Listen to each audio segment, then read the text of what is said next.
Durant ce mois, nous avons eu un séminaire qui nous parlait de la loi de l'honneur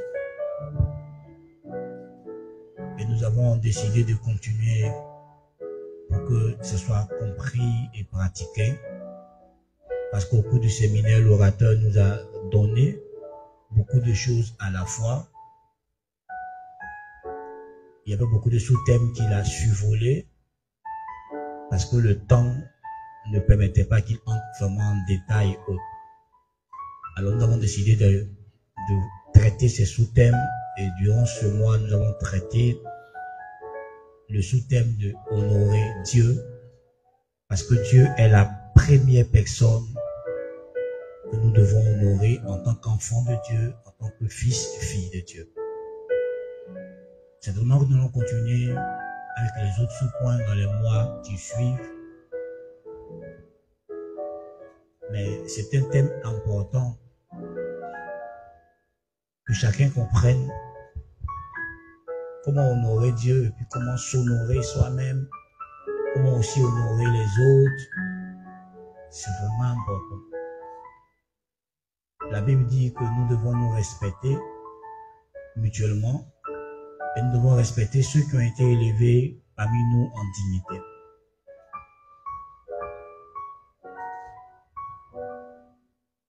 Et nous avons vu comment honorer Dieu. Chacun aujourd'hui sait de quelle manière on honore Dieu. Nous savons que dans l'adoration, nous honorons Dieu. Nous savons que par nos louanges, lorsque nous célébrons ce qu'il a fait, quand nous témoignons de ses hauts faits, nous honorons Dieu. Nous savons que en nous conservant purs, en vivant dans la sainteté, dans la sanctification, nous honorons Dieu. Nous savons que en faisant de Dieu notre priorité, en faisant passer ses intérêts en premier, en le plaçant en premier dans chaque domaine de notre vie, nous honorons Dieu. Nous savons que quand nous servons Dieu, nous honorons Dieu. Nous savons aussi que lorsque nous apportons nos prémices, nos offrandes, nos dîmes, quand nous prenons de nos biens pour les mettre au service de Dieu, pour faire du bien à Dieu directement ou à des frères, à des sœurs, nous honorons Dieu. Il nous appartient maintenant de pratiquer pour que de façon pratique, nos vies puissent honorer Dieu pleinement.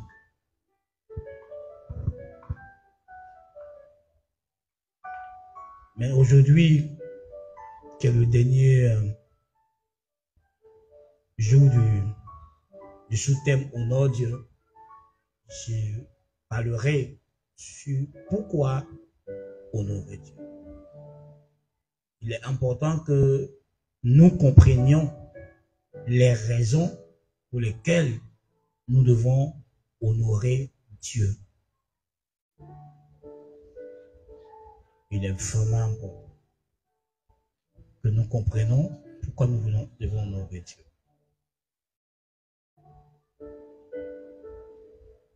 Dans Malachie chapitre 1, à partir du verset 6, nous lisons ceci. Malachie chapitre 1, à partir du verset 6, nous lisons. Un fils honore son père et un serviteur son maître. Si je suis père, où est l'honneur qui m'est dû? Si je suis maître, où est la crainte qu'on a de moi? Dit l'Éternel des armées à vous, sacrificateurs, qui méprisez son nom, et vous dites, en quoi avons-nous méprisé ton nom? Vous offrez sur mon autel des aliments impurs, et vous dites, en quoi avons-nous profané? C'est en disant, la table de l'Éternel est méprisable. Quand vous offrez en sacrifice une bête aveugle, n'est-ce pas mal? Quand vous quand vous offrez en sacrifice une boiteuse ou un film, n'est-ce pas mal? Offre-la donc à ton gouverneur. Te recevra-t-il bien? Te fera-t-il bon accueil? Dit l'Éternel des armées. Amen.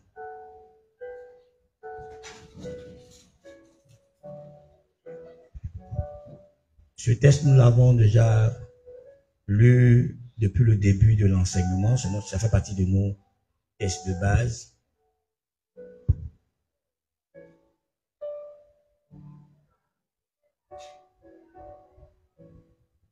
Vous voyez ici, Dieu pose une question au peuple d'Israël par l'intermédiaire de son porte-parole, le prophète Malachi, donc son messager. Et il demande à Israël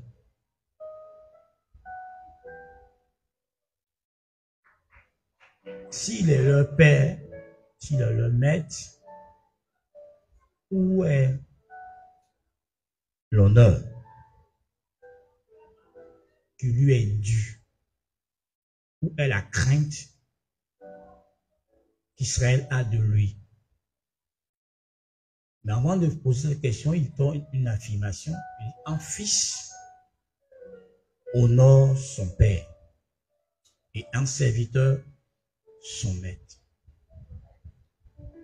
Et nous sommes des fils et en même temps des serviteurs. Nous sommes des fils qui servons notre père. À l'époque, Israël revenait de la captivité et ils étaient négligents, ils étaient indifférents quant à l'état de la maison de Dieu, quant à le culte, l'adoration, au point où même ils apportaient des offrandes qui n'étaient pas des offrandes de valeur. À leur époque, c'était plus ils donnaient des animaux et ils se permettaient de donner des animaux aveugles, des animaux infimes, boiteux, et les sacrificateurs les présentaient à l'autel devant Dieu. Et Dieu a trouvé que son nom était méprisé, qu'il n'était pas considéré, qu'il ne lui apportait pas le respect qui est dû à son nom, alors que son nom dans les nations est redoutable. Et comment il le faisait, c'était au travers du genre d'offrande qu'ils apportaient à Dieu, et leur type d'offrande qu'ils apportaient à Dieu exprimait le mépris et non l'honneur. Nous savons que Proverbe chapitre 3, verset 9 dit que nous honorons Dieu avec nos biens. Donc tu peux apporter une offrande, tu peux apporter un bien, mais la qualité de ce bien exprimera l'état de ton cœur à l'égard de Dieu. Donc par ton offrande, tu peux mépriser Dieu. Tu peux juger que Dieu n'est pas digne d'honneur par ton offrande. Et c'était le cas d'Israël. Alors Dieu leur demande, s'il est père, où est son honneur? S'il est maître, où est la crainte qu'on a de lui?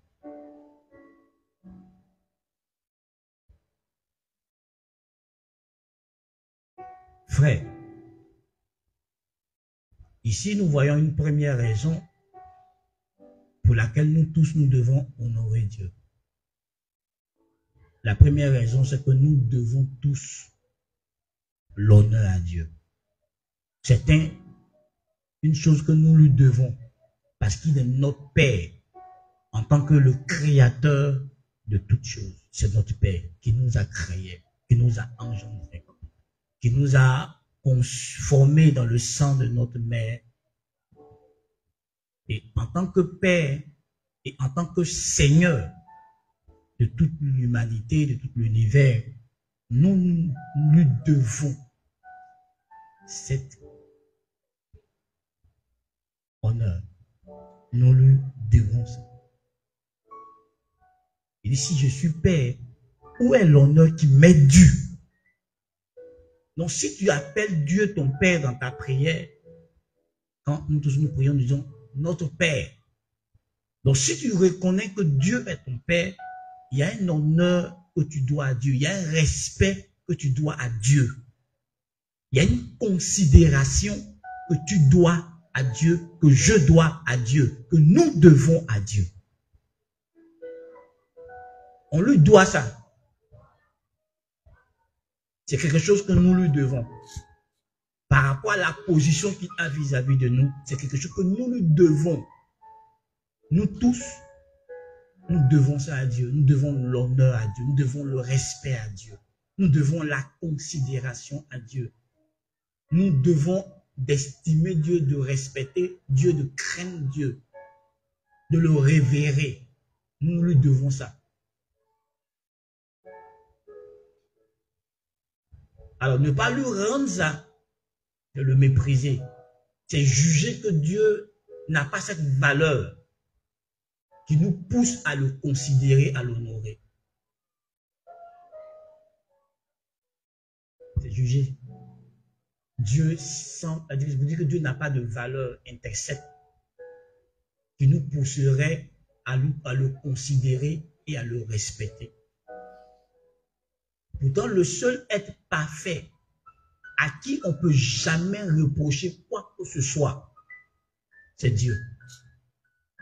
Il vit de façon éternelle dans une perfection que nous ne pouvons lui arracher. Il est immuable. Il ne change pas. Et Dieu n'a pas de qualité. C'est sa nature. Quand on dit Dieu est fidèle, quand on dit Dieu est saint, quand on dit Dieu est bon, on parle de la nature de Dieu. Ce n'est pas une qualité, c'est une nature. C'est ce qu'il est. Dieu est lumière, Dieu est vérité. En lui, il n'y a point de ténèbres. Donc, tu ne peux pas trouver en Dieu un défaut. Tu ne peux pas reprocher quoi que ce soit à Dieu. S'il y a quelqu'un qui est parfait, c'est bien Dieu.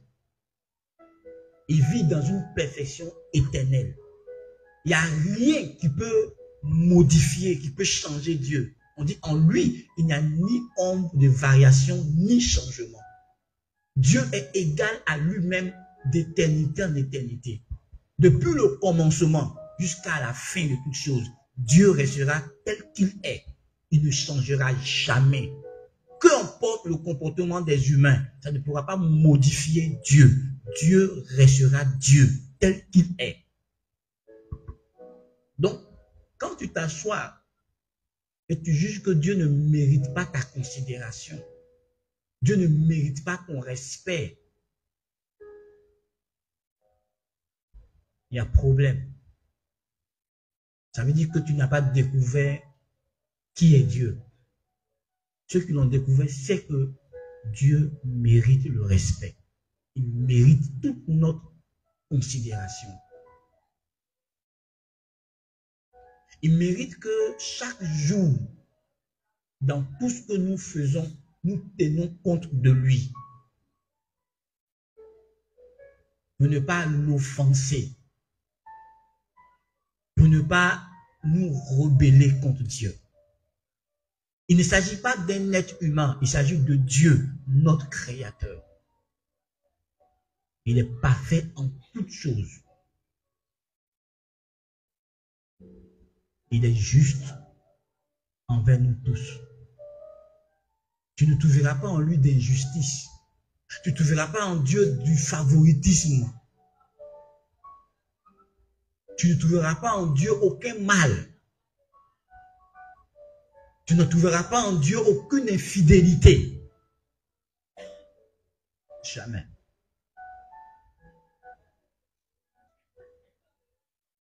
Nous lui devons tous cet honneur. Chacun doit s'en rendre compte qu'il doit ça à Dieu.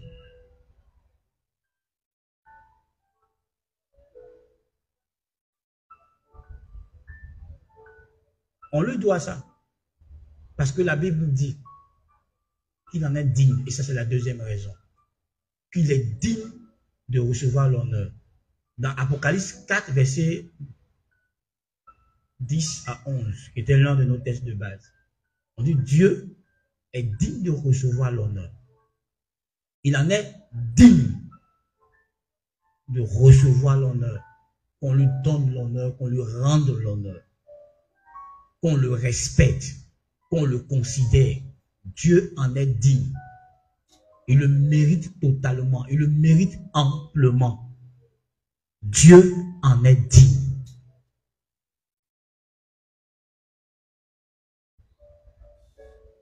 Il mérite de recevoir de notre part cet honneur. Il le mérite. Il en est digne. Alors, décider de ne pas lui rendre l'honneur, c'est dangereux pour toi-même.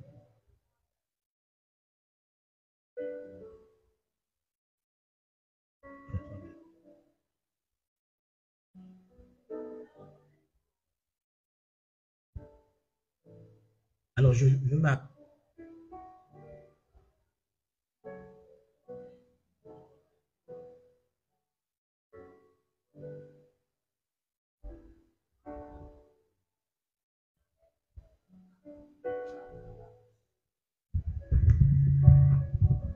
m'arrêter là et te demander, est-ce que dans ta vie de tous les jours, tu donnes l'honneur à Dieu? Parce que aussi longtemps que tu ne donnes pas l'honneur à Dieu de façon convenable, comme il se doit, tu ne pourras pas donner l'honneur aux autres, ni même à toi-même. Tu ne pourras pas t'honorer convenablement, te respecter toi-même convenablement et respecter convenablement les autres, tout comme toi qui sont créés à l'image et à la ressemblance de Dieu, parce que tu ne sais pas honorer l'original, qui est Dieu lui-même.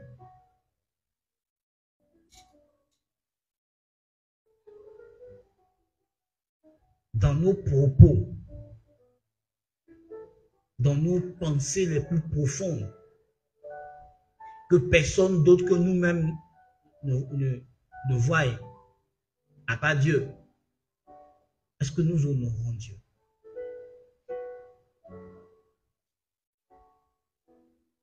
Tu ne peux pas dire je respecte quelqu'un, je considère quelqu'un, puisque la personne dit n'a aucune valeur pour toi. Donc l'attitude que nous avons vis-à-vis de la parole de Dieu nous dit si nous considérons Dieu. Parce que tu ne peux pas découvrir que Dieu est la sagesse personnifiée. Et puis Dieu te parle dans sa parole. Il te donne des conseils dans sa parole. Il donne des instructions dans sa parole. Et toi, tu vis en faisant fi de ce que Dieu a dit dans sa parole.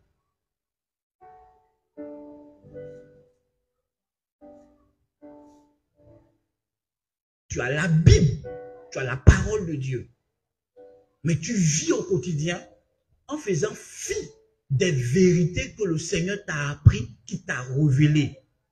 Si tu fais une chose parce que tu es ignorant, c'est notre cas. Mais tu as été instruit sur des choses venant de Dieu. Mais malgré ça, tu continues de vivre dans la licence, dans le désordre, sans tenir compte des avertissements, sans tenir compte des réprimandes, des conseils de Dieu. Mais en même temps, tu dis, moi, je considère Dieu, je respecte Dieu. Ce que tu fais et ce que tu dis ne vont pas ensemble. Tu dis que tu considères Dieu, mais dans tes faits, tu vis comme si Dieu n'existe pas. Oh, qui est ce gars-là? Ça, c'est un mensonge de la religion. C'est la religion qui a créé ça. C'est la religion qui dit que c'est Dieu. Non, ça existe vraiment. Et malgré que tu es chrétien, malgré que tu viens à l'église, tu ne crois pas la parole de Dieu. Tu viens comme ça, mais tu ne penses pas que Dieu, que l'enfer existe. Tu n'es pas convaincu que le paradis et l'enfer existent. Et si tu es convaincu que le paradis et l'enfer existent, ton attitude de vie allait changer. Tu n'es tenu compte de cette vérité pour vivre. Tu penses que cette affaire de Jésus va revenir. Oh, ça, c'est pas vrai. On continue d'accoucher. Le monde va continuer. Ça va pas s'arrêter. Jésus va jamais revenir. Malgré que tu es chrétien, mais tu ne crois pas au plus profond de ton cœur que Jésus va revenir pour son église. Et après, il va juger l'humanité. Tu ne le crois pas.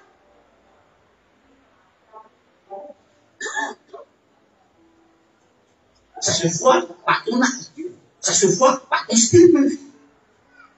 Parce que la Bible dit, ceux qui ont en eux cette espérance dans un genre.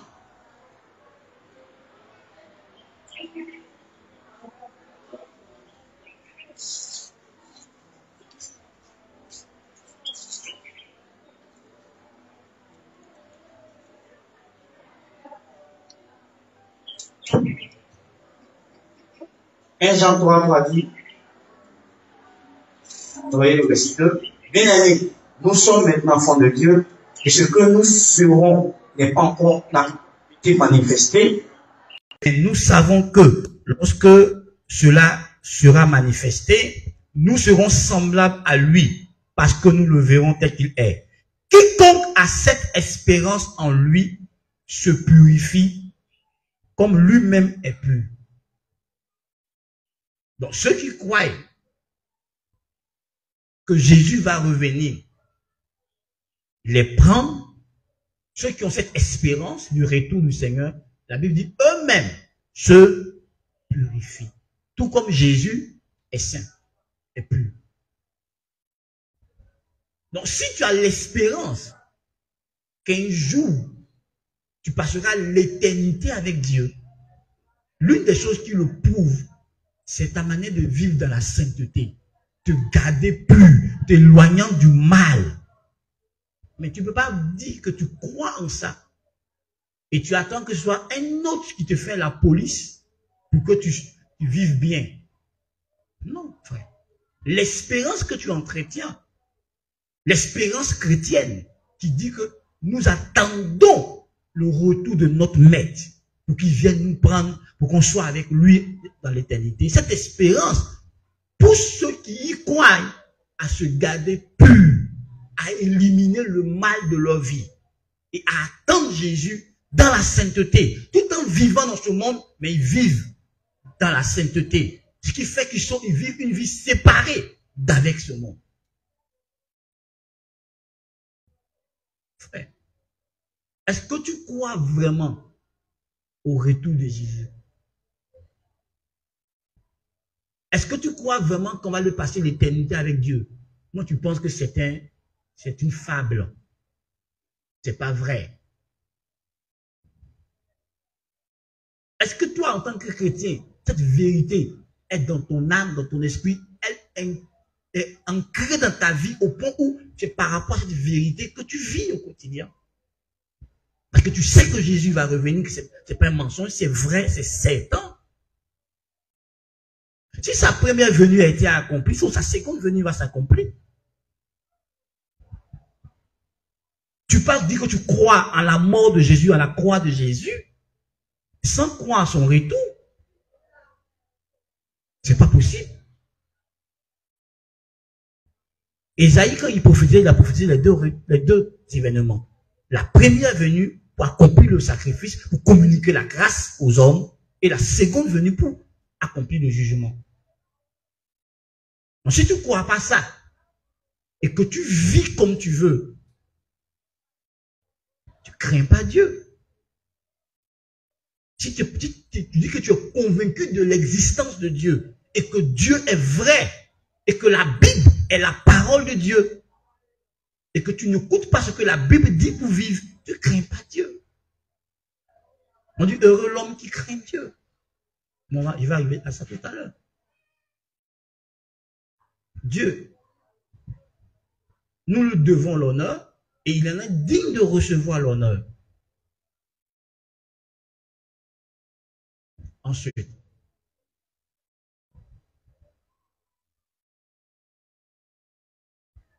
si quelqu'un parmi vous possède une maison ou un champ, ça signifie quoi pour lui? Oh, je veux qu'on réponde. Hein. Si quelqu'un possède une maison ou un champ, ça signifie quoi? Si je dis, le monsieur là, cette maison là, ça appartient à ce monsieur là, ça signifie quoi? Hein? Il a des biens. Ok. Ça signifie quoi encore? Il est le propriétaire. Ok. A-t-il le droit sur ce bien ou pas? Il a tous les droits. Est-ce qu'il peut faire ce qu'il veut, ce bien? Okay. S'il confie ce bien à une autre personne, est-ce que la personne a tous les droits sur ce bien? Pourquoi?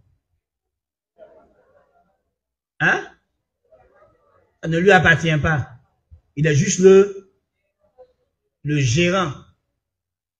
Il va en rendre compte. La raison pour laquelle tu dois craindre Dieu, il est le propriétaire de toutes choses. Tout appartient à Dieu. Allons dans le psaume 1. Non, 24, verset 1. Psaume 24, verset 1. Et puis quelqu'un d'autre va prendre pour moi 1 Chronique 29, verset 10 à 16. Qui a trouvé Psaume 24, verset 1? Verset 1 à 2. Qui a trouvé? Oui, lis pour moi. Psaume 24, verset 1 à 2.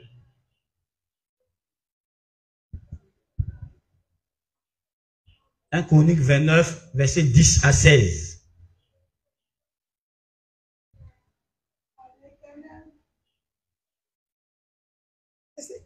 À l'Éternel, la terre et ce qu'elle renferme. À l'Éternel, la terre et ce qu'elle renferme. Le monde et ceux qui l'habitent. Le monde et ceux qui l'habitent. Car il l'a fondé sur les mers et affermi sur les fleuves. Merci. Qui a fondé la terre et tout ce qui est sur la terre? Hein? À l'Éternel. Donc c'est l'Éternel qui a tout fondé. Et tout ce qui est sur cette terre, la terre elle-même, et puis tout ce qui est sur cette terre, la Bible dit, ça appartient.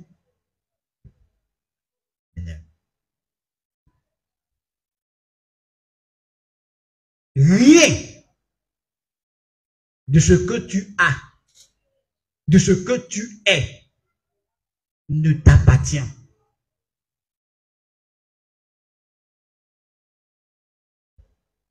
Tout, absolument tout, appartient à l'Éternel. Allons-y, lis 1 Chronique 29, 10 à 16. Maintenant, quelqu'un trouve pour moi 1 Corinthiens 6, verset 19 à 20. Et puis m'attend. 1 Chronique 29, verset 10. À partir du verset 10. Vas-y. David bénit l'Éternel en présence de toute l'assemblée. Il dit, béni sois-tu. Écoutez ce qu'il dit. Hein? Béni sois-tu, d'éternité en éternité, éternel, Dieu de notre Père, Israël. À toi, éternel, la grandeur, la force. Ne coupe pas. Allons doucement. À qui la grandeur? À qui la grandeur? Hein, continue la citer. La force et la magnificence. L'éternité et la gloire.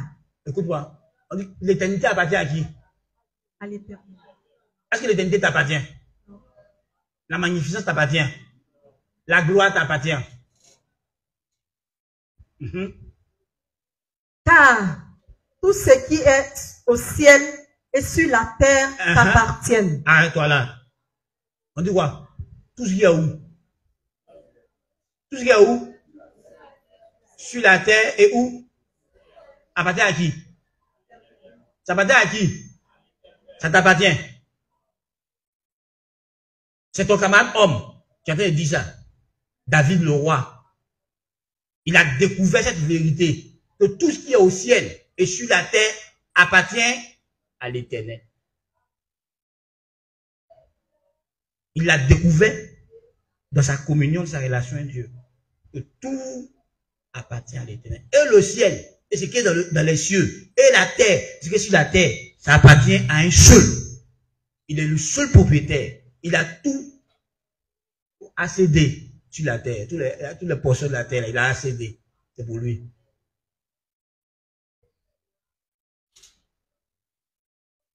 Continue. À toi, Éternel, le règne. Ah. Vas-y. Car tu t'élèves souverainement au-dessus de tout. C'est de toi que viennent la richesse. Oh, attends, faut pas courir. C'est mon argent. Tu te dis qui vient la richesse? Qui rend riche? Qui nous donne les biens que nous avons? Allons-y. C'est de toi que viennent la richesse et la gloire. C'est toi qui domines sur tout. Ah. Qui domine sur tout. C'est dans ta main que sont les forces et la puissance. Dans la main de qui? La force et la puissance. C'est dans la main de qui? Non, la force que tu as là, qui te l'a donnée?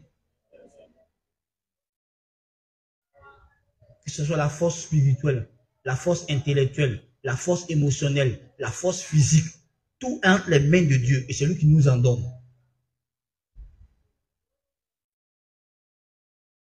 Et c'est ta main qui a le pouvoir d'agrandir et d'affermir toutes choses. Donc, qui fait croître les choses? Qui affermit toutes choses? C'est toi. C'est toi. Comme ça, on ne peut pas respirer là. C'est toi. C'est toi qui fais grandir les choses là. On te dit ça. Allons-y. Maintenant, ô notre Dieu, nous te louons et nous célébrons ton nom glorieux. Car, qui suis-je et qui est mon peuple pour que nous puissions te faire volontairement ces offrandes?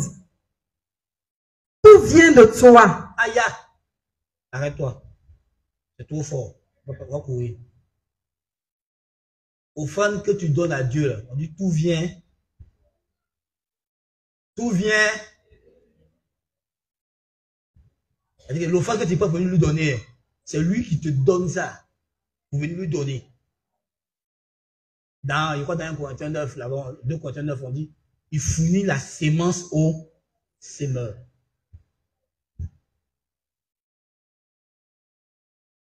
Continue. Aujourd'hui, il parle pas, c'est la Bible qui a parlé à ma place. Et nous recevons de ta main ce que nous t'offrons. Il faut répéter ça. Et nous recevons de ta main ce que nous t'offrons. Il faut répéter ça. Et nous recevons de ta main ce que nous t'offrons. Quelqu'un qui a dit à son voisin, est-ce que tu comprends ce que la Bible a dit là? Demande ça à ton voisin s'il comprend. Demande à ton voisin, est-ce qu'il comprend ce que la Bible est en train de dire là?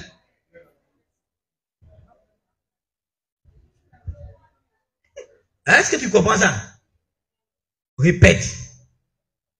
Et nous recevons de ta main ce que nous t'offrons. Nous recevons des mains de qui? C'est qu'on fait quoi?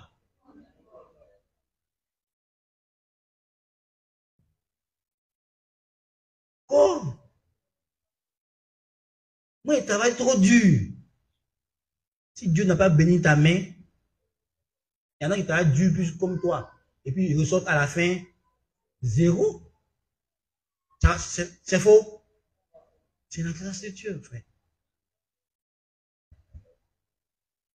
C'est pour ça qu'on doit craindre Dieu. Parce que tout lui appartient. Même le souffle de vie qu'on a ne nous appartient pas.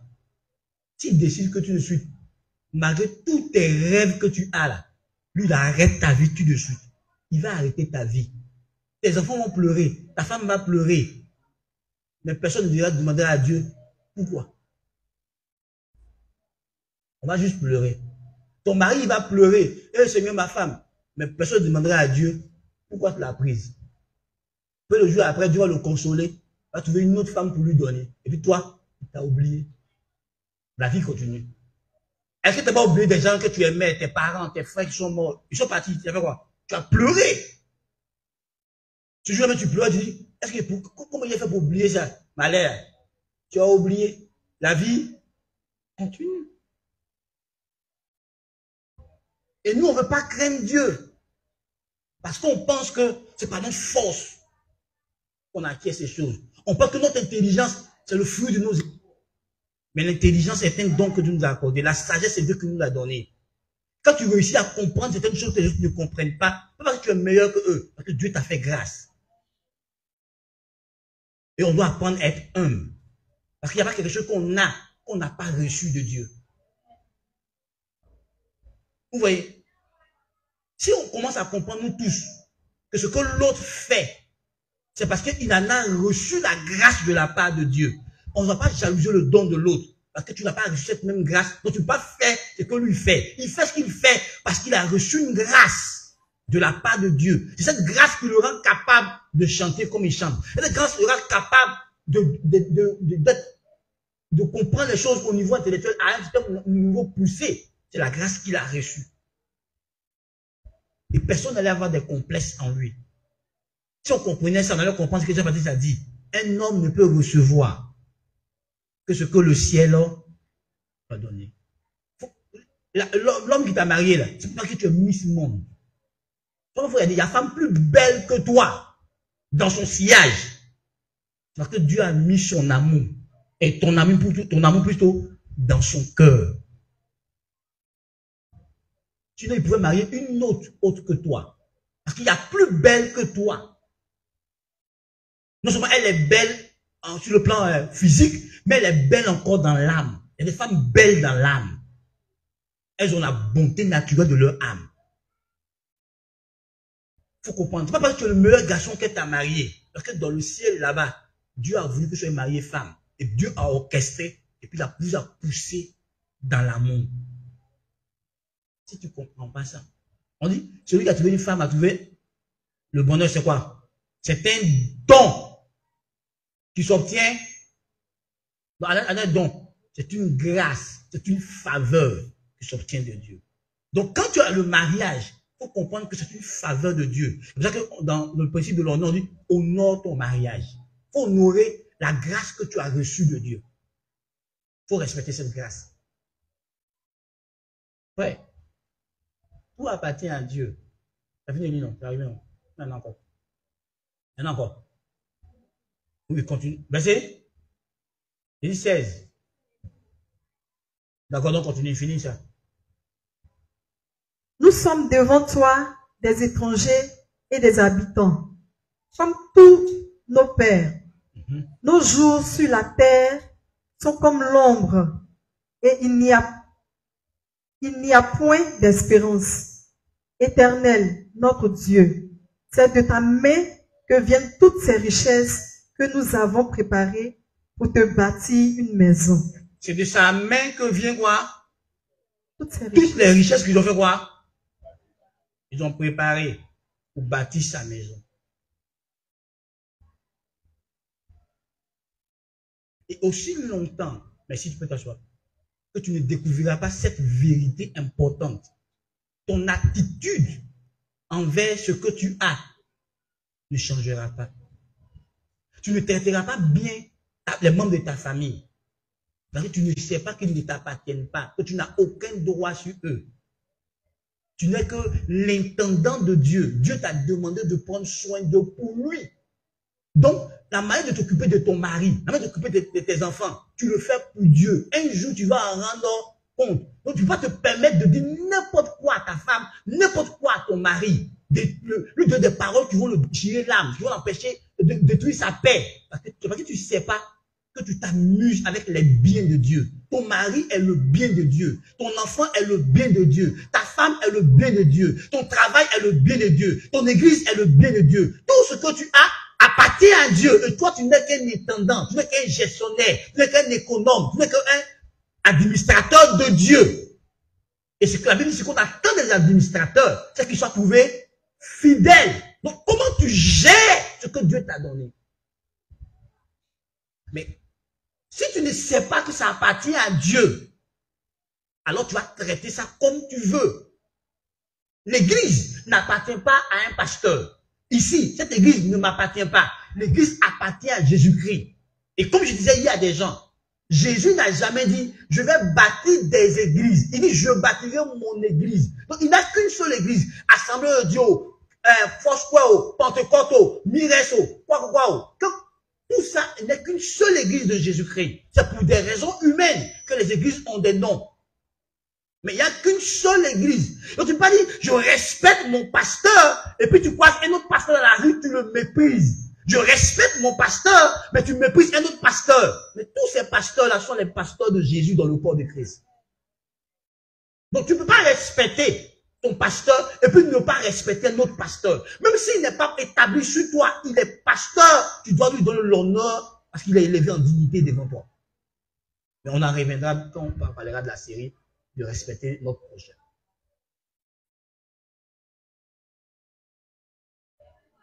Frère, regarde comment tu traites ta femme, comment tu traites tes enfants. Jésus t'a donné sa fille pour que tu l'aimes et tu refuses de l'aimer. Pourtant, Jésus t'a donné l'équipement pour elle. Il t'a rempli d'amour pour elle et tu refuses de lui témoigner de l'amour de ton Père qu'il a mis en toi pour que tu lui donnes. Parce que tu penses qu'elle est ta chose. Elle n'est pas ta chose. C'est la fille de Jésus qui t'a confié. Tes enfants ne t'appartiennent pas.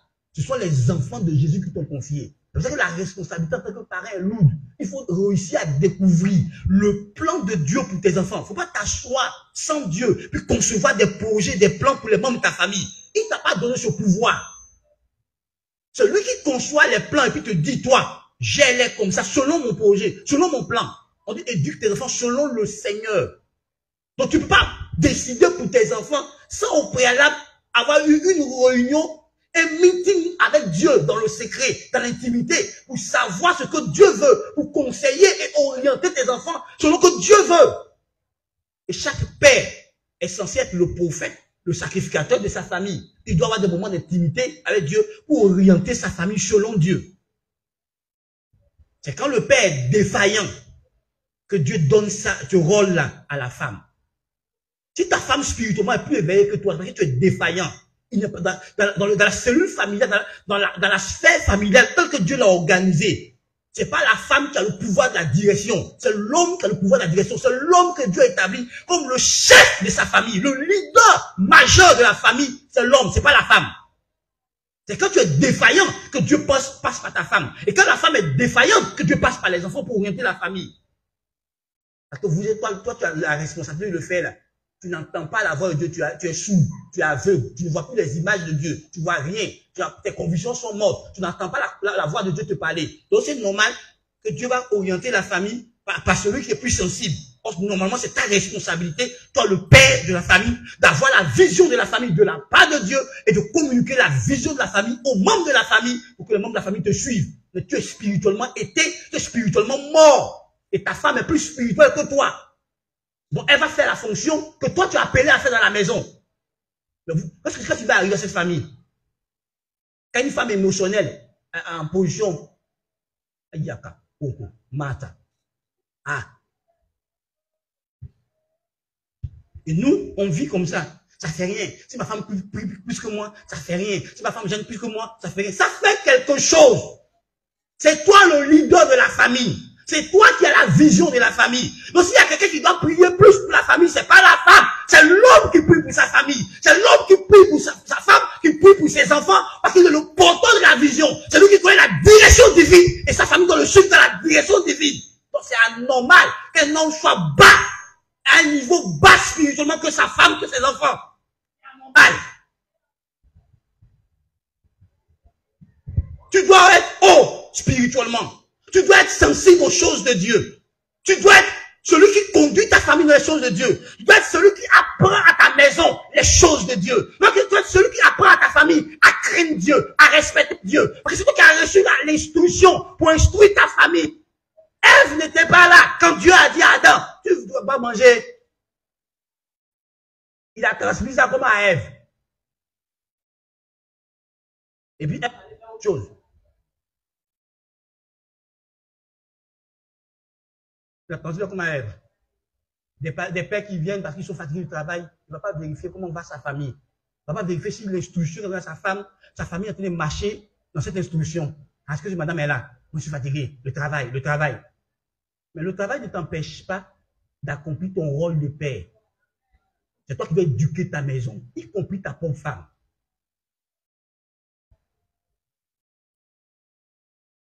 Les pasteurs, ils sont là pour nous aider, mais ils vont pas nous remplacer.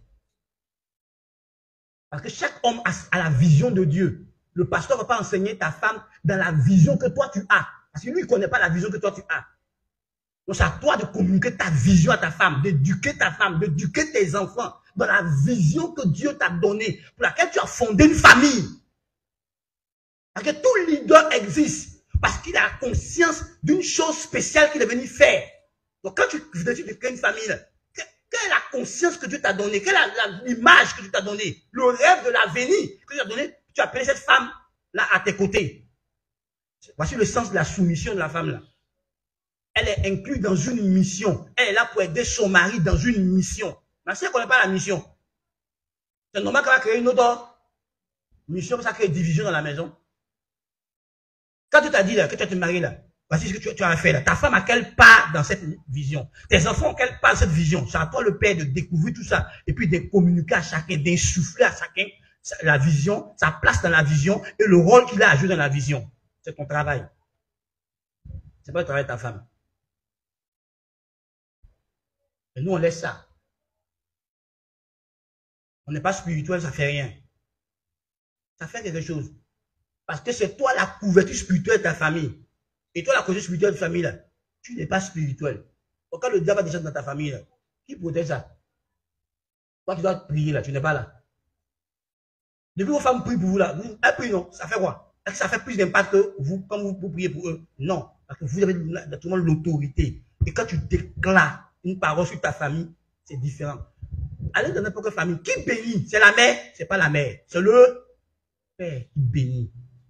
Quand tu honores ton père et ta mère, là, celui qui transmet la bénédiction, c'est le père qui prononce la bénédiction. C'est pas la mère.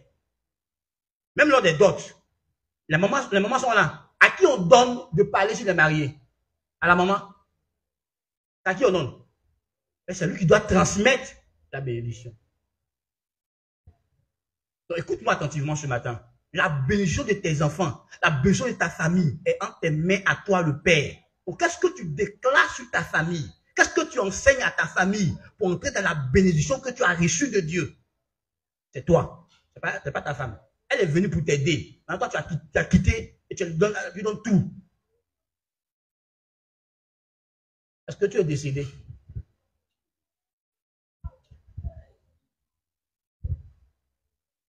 Tu n'es pas décédé. Même quand tu voyages et que tu donnes l'instruction à ta femme, même à distance, tu contrôles l'instruction. Tu ne contrôles pas. Tu contrôles. Quand tu viens, tu te rends compte. Pourquoi tu te rends compte? Parce que tu es le chef de famille. Et nous, on démissionne. Et je peux te t'assurer, tu peux assumer cette fonction de chef de famille si tu n'as pas une intimité avec Dieu. Hein? Parce que c'est lui qui a conçu le plan de chaque personne qui est dans ta famille. Là. Donc tu dois le découvrir. Mon fils là, il va devenir ça. Ma telle fille là, va devenir ça. Et toi, le père, tu dois aller dans la présence de Dieu pour découvrir ce que tes enfants sont. C'est ta responsabilité. Mais tu vois, comme tu as oublié que tu vas rendre compte de ça. Tu as oublié que tu vas rendre compte de ta femme, compte de tes enfants. Parce que Dieu te les a confiés. Ce sont les biens de Dieu qui t'a confiés et tu es son gestionnaire. Et tu vas rendre compte à Dieu de comment tu les gères. Vous voyez, quand un pasteur, il pense que l'église lui appartient, il fait ce qu'il veut, il prend n'importe quelle décision dans l'église comme il veut, il parle aux gens comme il veut, il traite les gens comme il veut, il prend les finances de l'église, il fait ce qu'il a envie de faire, parce qu'il croit que ça lui appartient. Mais il va les rendre compte à Dieu. de sa gestion, de la vision de l'église, de sa gestion des ressources de Dieu. Et les ressources de Dieu, là, c'est pas seulement financier. Financier plutôt. Il y a vous, les hommes qui vous a donné, qui lui donnent. Et chacun d'entre vous est censé accomplir la vision de Dieu. Et puis, il vous envoie pour que lui, il vous gère pour lui, pour vous orienter pour lui, pour vous équiper pour lui, pour que chacun découvre son ministère et fasse ce que Dieu veut. Il va rendre compte. Pour ça que moi, dans ma tête, il ne dit pas mes fidèles. Il dit les fidèles du Seigneur qui m'a confié là. Les fidèles de Dieu qui m'a confié là. Les brebis de Dieu qui m'a confié là. Pour ne pas que demain, pensant que vous m'appartenez, je vais me permettre de faire des choses que Dieu ne m'a pas demandé de faire. Et je vais rendre compte. L'église n'appartient pas à un homme. Ça appartient à Jésus. Donc moi, je ne suis pas le leader de cette église-là. Je suis le leader du milieu. Le leader vrai, c'est le Christ. Et lui, il était leader qui vit.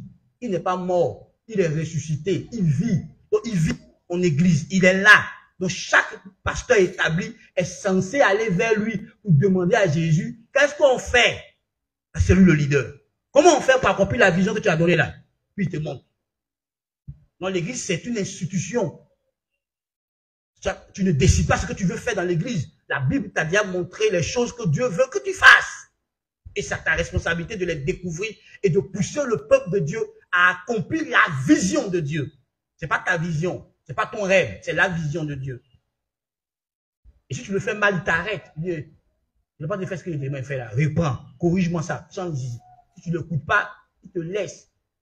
Et tu vas voir qu'il va commencer à faire disparaître les gens. Là, tu ne l'écoutes pas.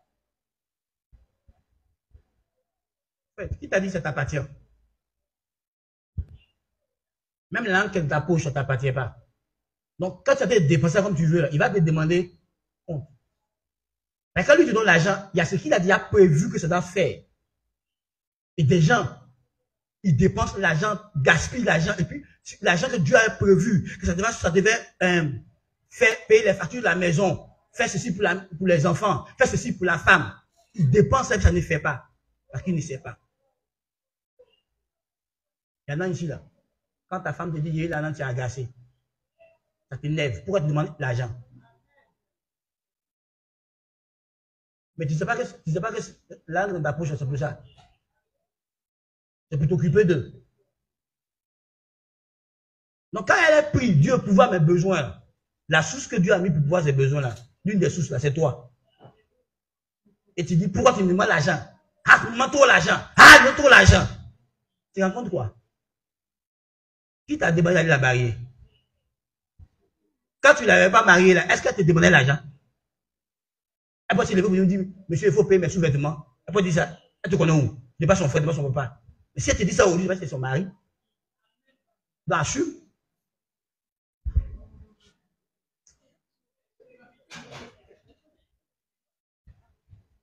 Vous comprenez? Non, elle ne pense pas à l'avenir. Mais elle ne pense pas à l'avenir. Qui doit penser à l'avenir? Qui pense à l'avenir? C'est elle ou c'est toi? C'est toi qui penses à l'avenir. Toi qui prépare l'avenir pour vous. Donc, c'est là que tu communiques par rapport à l'avenir, voici ce qu'on va faire. Donc, par rapport à ça, on va réduire nos dépenses comme ça. C'est toi qui parles avec ta femme et qui la met à te suivre. Jamais à accepter les sacrifices pour que vous réussissiez ensemble. Vous avez dit, les désirs de la femme se porteront vers qui? Vous aimez être chef. Mais la partie d'assumer la responsabilité des chefs, vous voulez fuir ça. Tu es son chef. On dit que ses désirs vont se porter vers toi. Donc, quand elle veut quelque chose, qu'elle a vu quelque chose qui brille au marché, qu'elle rentre, monsieur, mon mari, chérie, tu sais, j'ai vu, alors, c'est ton rôle. Si tu n'as pas l'argent, négocie. Vous lui faire comprendre qu'il n'y a pas l'argent. Elle n'a qu'à patienter, elle n'a qu'à attendre. Mais tu ne cries pas, tu ne te mets pas en colère. C'est son droit et toi, c'est ton devoir. On se plaint parce qu'on ne sait pas qu'on a, ça appartient. On prend nos humeurs, on met ça sur nos maris. On prend nos humeurs, on met ça sur nos femmes. On prend nos humeurs, on met ça sur nos enfants. Ils ont fait quoi? Rien. Parce qu'on pense qu'ils nous appartiennent. Donc on peut crier sur eux, on peut être injuste envers eux, on peut les taper sans raison. Parce que papa a une crise personnelle dans sa vie. Parce que maman a une crise personnelle dans sa vie. Alors l'enfant paye les pots cassés. Quand l'enfant vient, il vient avec des bras d'amour et il repart frustré, blessé, parce que maman a crié sur lui, parce que papa l'a tapé. De les rendre compte de Dieu, à ça à Dieu. De leurs anges, voyez continuellement la face de Dieu. Les anges de vos enfants. Que vous tapez là. L'ange rend compte directement à Dieu. L'enfant n'a rien fait. Et puis il a tapé. Parce qu'il y a où on tape l'enfant, parce que ça fait partie de la correction. Maintenant, quand l'enfant n'a rien fait, et puis parce que tu es de mauvaise humeur, tu le tapes sans raison. Il y a problème. Il n'a rien fait. Pourquoi papa, ça ne défend pas vous?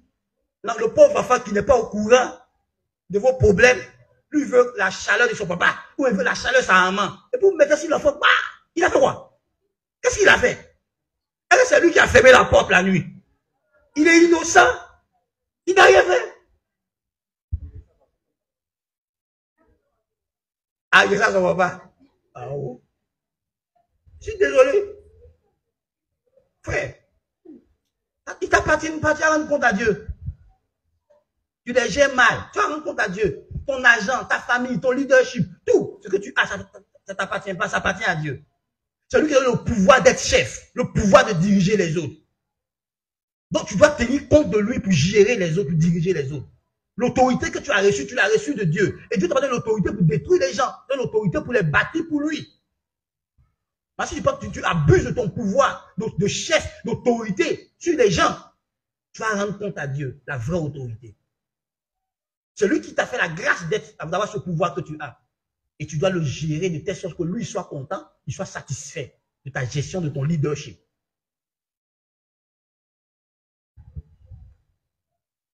Qui t'a dit que quelque chose t'appartient? Ah, qui a pris mon verset là? 1 Corinthiens 6, 19, 20.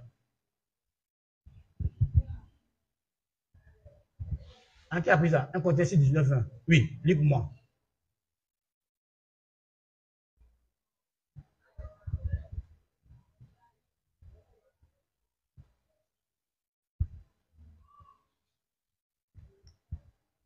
Je lis la parole de Dieu. En Corinthiens 6, verset 19.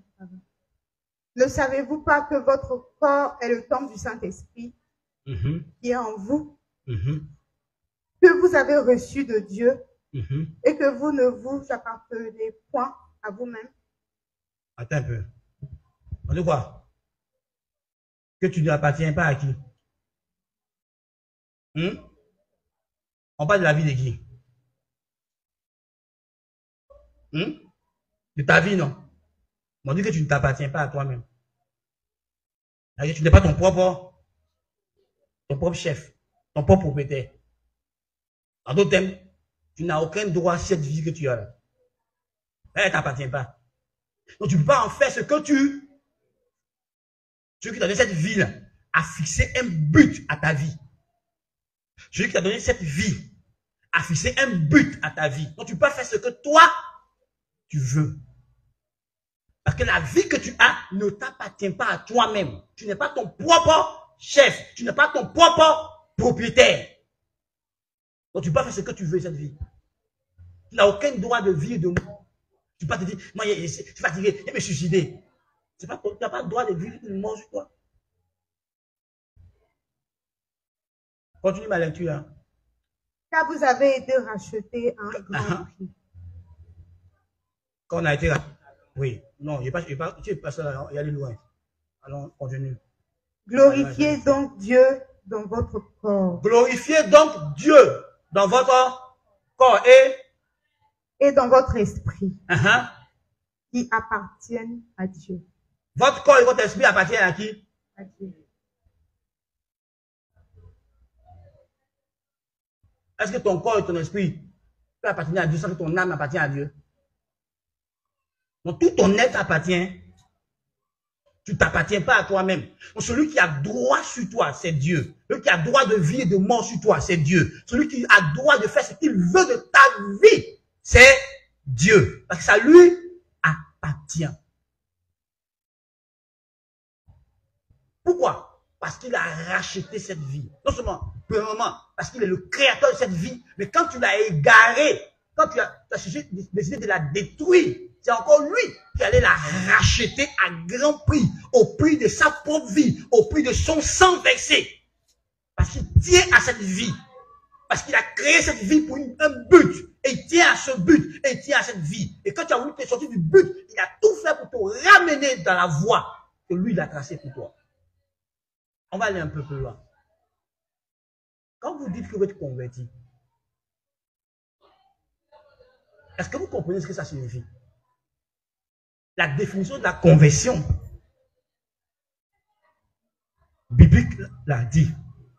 La conversion, c'est l'acte par lequel je me détourne du chemin du monde pour marcher dans le chemin de Dieu. Voici la conversion. J'ai choisi un chemin, celui de Dieu. Maintenant, quand je suis chrétien et que je suis marcher en dehors du chemin de Dieu, là, je suis converti.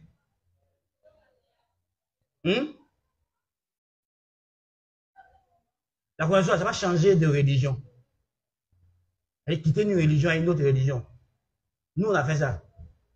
D'autres ont quitté l'église catholique pour venir à l'église évangélique. D'autres ont quitté l'église des animistes pour venir à l'église évangélique. D'autres ont quitté l'islam pour venir à l'église évangélique. D'autres ont quitté le fétichisme et le maraboutage pour venir à l'église. D'autres ont quitté les sectes pour venir à l'église. Mais sans réellement être converti. Parce que la conversion, c'est le fait que je me détourne du chemin du monde pour emprunter le chemin de Dieu.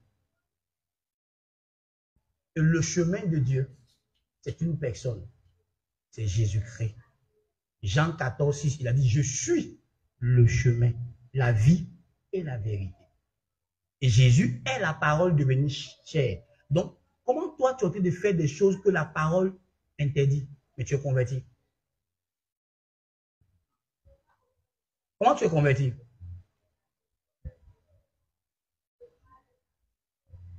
Quand tu es converti, tu le sais. Mais c'est toi-même, volontairement, qui te détourne. Qui se détourne? C'est toi-même qui dis que le chemin du monde là, la manière de faire du monde là, je ne veux plus. Donc tu ne peux pas être chrétien et puis continuer de te conformer au siècle présent. Tu as dit au siècle présent là que tu ne veux plus être là-bas. C'est quoi Jésus a dit à ses disciples? Vous êtes dans le monde, mais vous n'êtes pas du monde. Donc toi qui n'es plus du monde là, tu te conformes aux mêmes choses que le monde. Tu as les mêmes pensées, les mêmes mécanismes, les mêmes méthodes que le monde. Et tu veux utiliser ces mécanismes, ces méthodes du monde pour avoir les résultats de Dieu. Ça ne marchera pas. Le chemin de Dieu, c'est le chemin de la foi.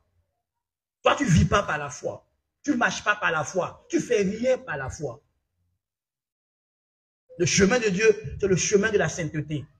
Le chemin de Dieu, c'est le chemin de l'amour. Le chemin de Dieu, c'est le chemin de l'humilité. Le chemin de Dieu, c'est le chemin de la joie. C'est le chemin de la paix. Le chemin de Dieu, c'est le chemin de l'intégrité. Le chemin de Dieu, c'est le chemin de la justice. Le chemin de Dieu, c'est le chemin de la miséricorde, de la bonté. Toi, tu emploies quel chemin?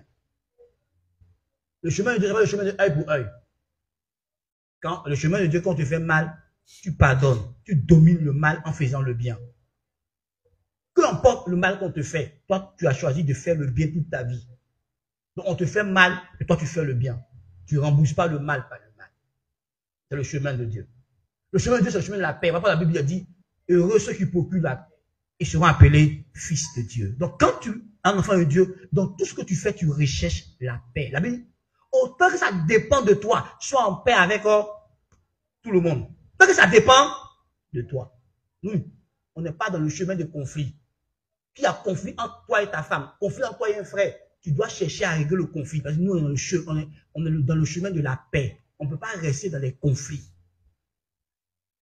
Donc, quand toi, tu es content dans les conflits, c'est quel chemin dans le Pour le monde là. Pourquoi tu es converti? Est-ce que je parle bien? Est-ce que tu comprends ce que Dieu te dit? Donc, rien ne t'appartient. C'est pour ça que tu dois honorer Dieu. C'est pour ça que tu dois reconnaître la grâce de Dieu, la louange, et puis lui offrir la louange. Quand David et Israël a reconnu, ils ont fait quoi? Il dit, c'est pour ça que nous te célébrons et nous te louons.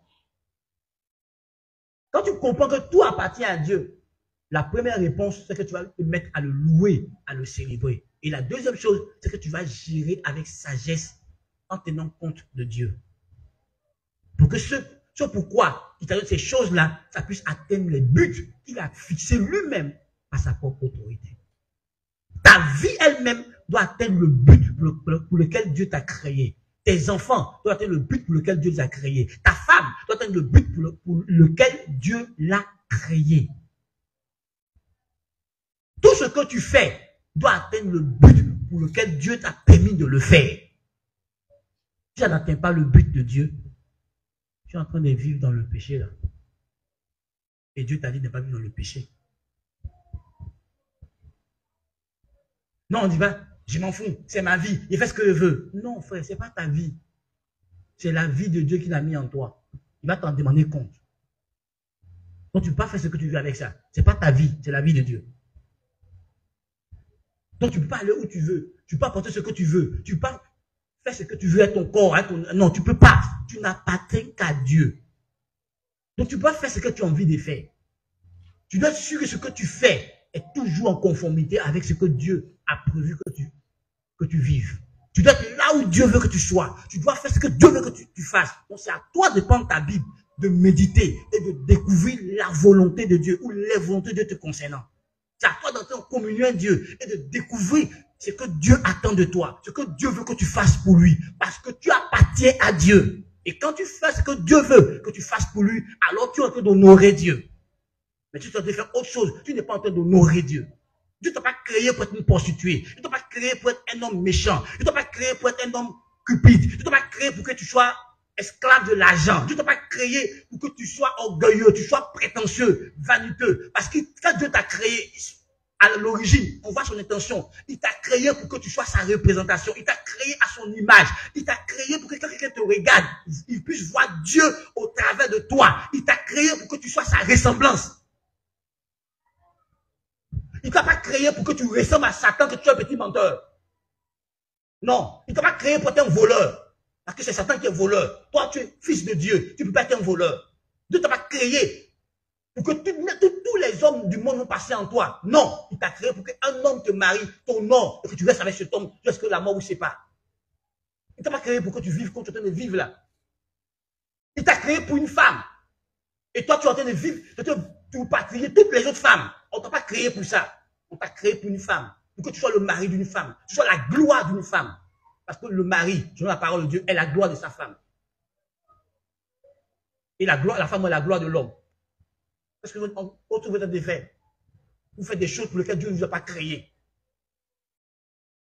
Parce que vous pensez que c'est votre vie. C'est libre de vivre comme vous voulez. Non, tu n'es pas libre de vivre comme tu veux. Tu n'es pas libre de faire ce que tu veux avec ton esprit, avec ton âme, avec ton corps, avec ton argent. Parce que tout ceci t'a été donné, t'a été confié pour que tu sois un bon gestionnaire. Pour que ça atteigne les buts divins dans ta propre vie, dans la vie de tes enfants, dans la vie de ta femme, dans la vie de ta grande famille, dans la vie de ta nation, dans la vie de ton église. Tout ce que tu as a des buts divins à atteindre. Ta parole doit atteindre des buts divins. Et la Bible dit que notre parole, là, ça doit partager la grâce, la bénédiction à ceux qui l'entendent. Donc ta parole ne peut pas blesser les gens. Tu ne peux pas être arrogant, impoli, manquer de respect aux gens. On ne t'a pas créé pour être impoli. On ne t'a pas créé pour que tu sois arrogant. Tu n'es pas fils de Satan, tu es fils de Dieu. Tu parles à ta femme, elle a insomnie la nuit.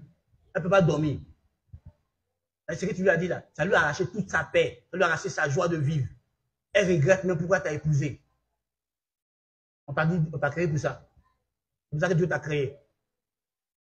C'est pour ça que Dieu te l'a donné. Pour que tu la rendes malheureuse. Est-ce que Dieu t'a donné cette femme pour que tu la rendes malheureuse? Est-ce que Dieu t'a donné cet homme pour que tu le rends malheureux? Non. Dieu t'a donné pour que tu le rends heureux. Et toi, tu es en train de le rendre malheureux. Tu n'es pas en train de faire ce que Dieu te demande de faire. Mon quatrième point, la quatrième raison. Allons-y dans 1 Samuel, chapitre 2, verset 30.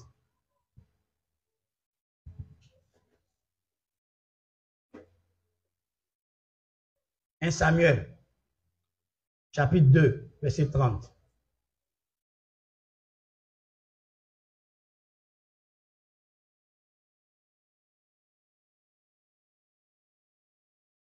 C'est ça. 1 Samuel chapitre 1 plutôt. C'est ça. Hein? C'est sûr ou même?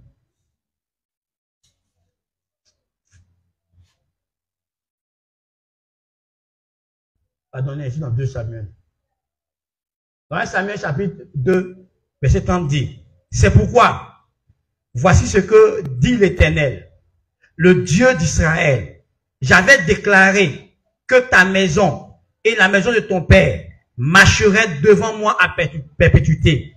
Et maintenant, dit l'Éternel, loin de moi, car j'honorerai ceux qui m'honorent. Et celui qui m'honore, mais ceux qui me méprisent seront méprisés. Je vais vous faire une remarque. Non, 2 remarques. La première est que Dieu honorera celui. Donc, pour que Dieu t'honore, tu dois être le premier à faire quoi? À l'honorer. Il dit, j'honorerai. Donc, c'est au futur. Celui qui m'honore, c'est au présent. Donc, c'est quand tu poses l'acte que Dieu t'honore en retour. Donc, si tu veux être honoré par Dieu, tu dois l'honorer. Si tu apprends à honorer Dieu, alors Dieu t'honorera aussi à ton tour. Ça, c'est la première remarque. La deuxième remarque, ouais, il dit, ceux qui me méprisent seront,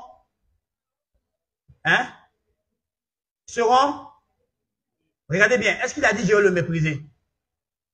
Il a dit, celui qui m'honore, je vais l'honorer. Mais il a dit, ceux qui me méprisent seront, c'est pas lui qui va les mépriser. Pas lui qui va, comme tu as refusé de donner la gloire à celui à qui la gloire appartient, qu'il a distribué aux gens. Comme tu n'honores pas Dieu, Dieu va répandre lui sa gloire. Puis tu ne l'honores pas. Donc Dieu ne t'embellit pas. Dieu ne te rend pas digne d'honneur. Donc comme Dieu ne te rend pas digne d'honneur, les gens qui vont te voir, ils te voient sans que tu n'es pas digne honoré, que tu n'as pas d'honneur, que tu n'as pas de valeur. C'est là que tu vois, les gens te méprisent. Ah, il a choqué les gens ce matin. Ils sentent que ça va aller mal. Il guérit une âme. Ton mari te méprisera parce que tu n'es pas en communion avec Dieu. Mais si tu es la femme, la fille de Dieu qui marche correctement, qui honore Dieu par sa vie, si te méprise, Dieu va se le régler.